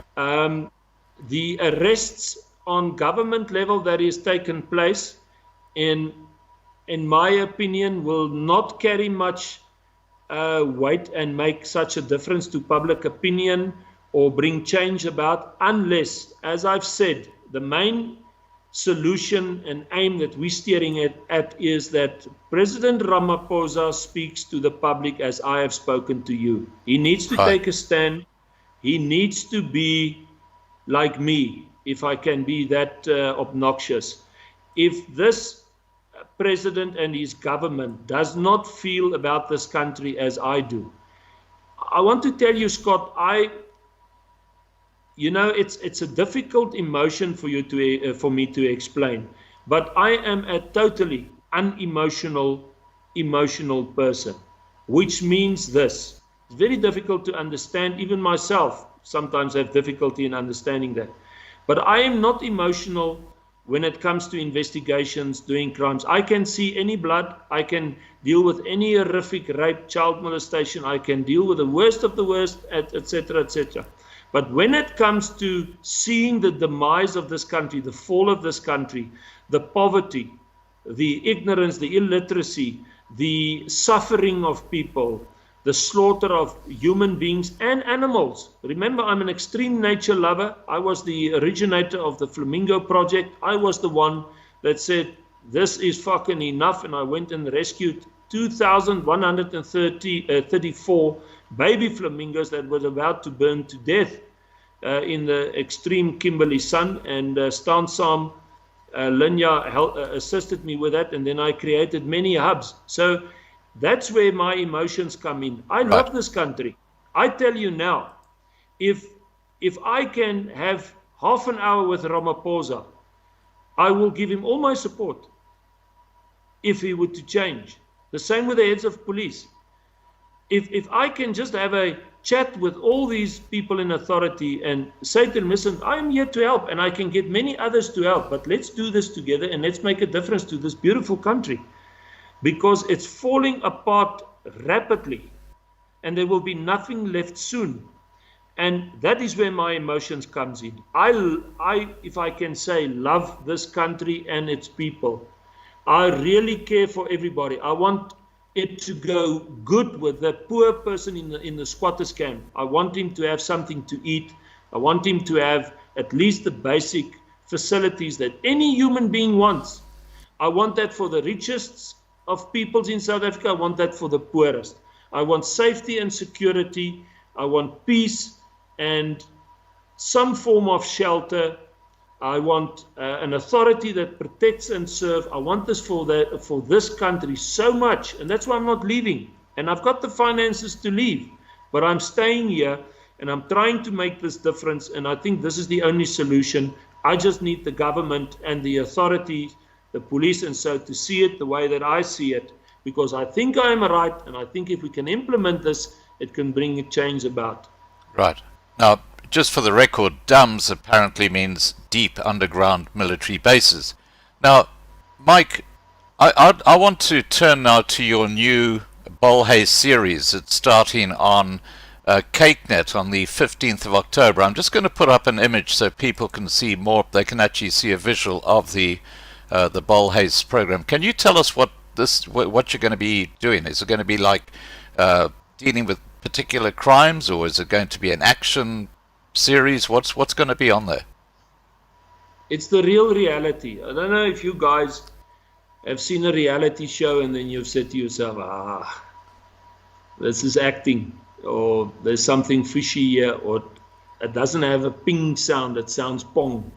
Now, the Bolhuis series, this first season was out last year or the year before, and it was a huge success, and it deals with the crimes in South Africa, much of what we have discussed tonight.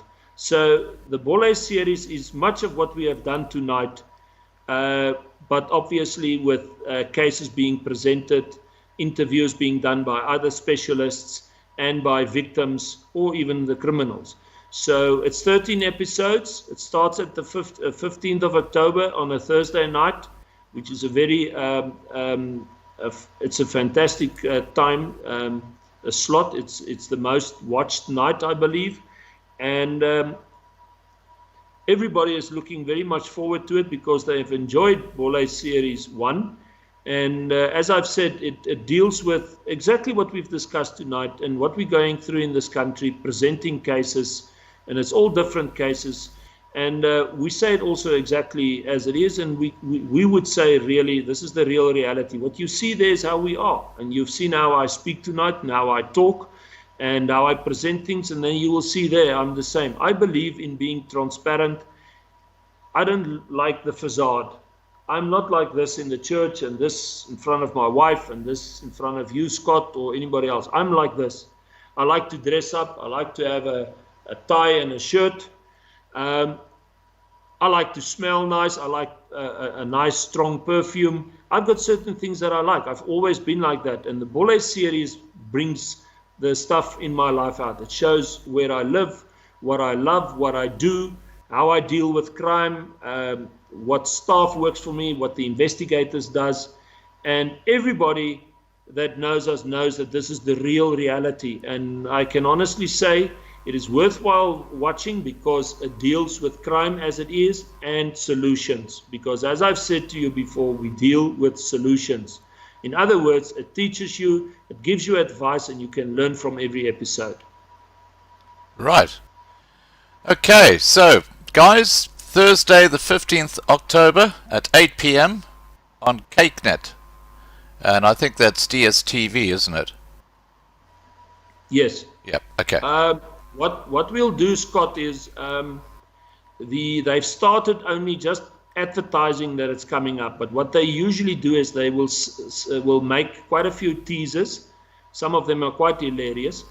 I'll send it all to you, and you can send it to all your. I'll put them up on the channel. On all your everybody can have it, and we'll feed you and everything that comes through.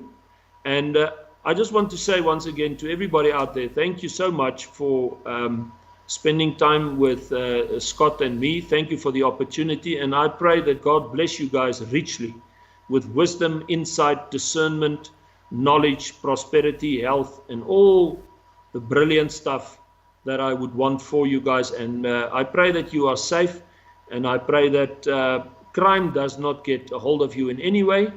And please spend the proper family time with yourself, your wife, your kids.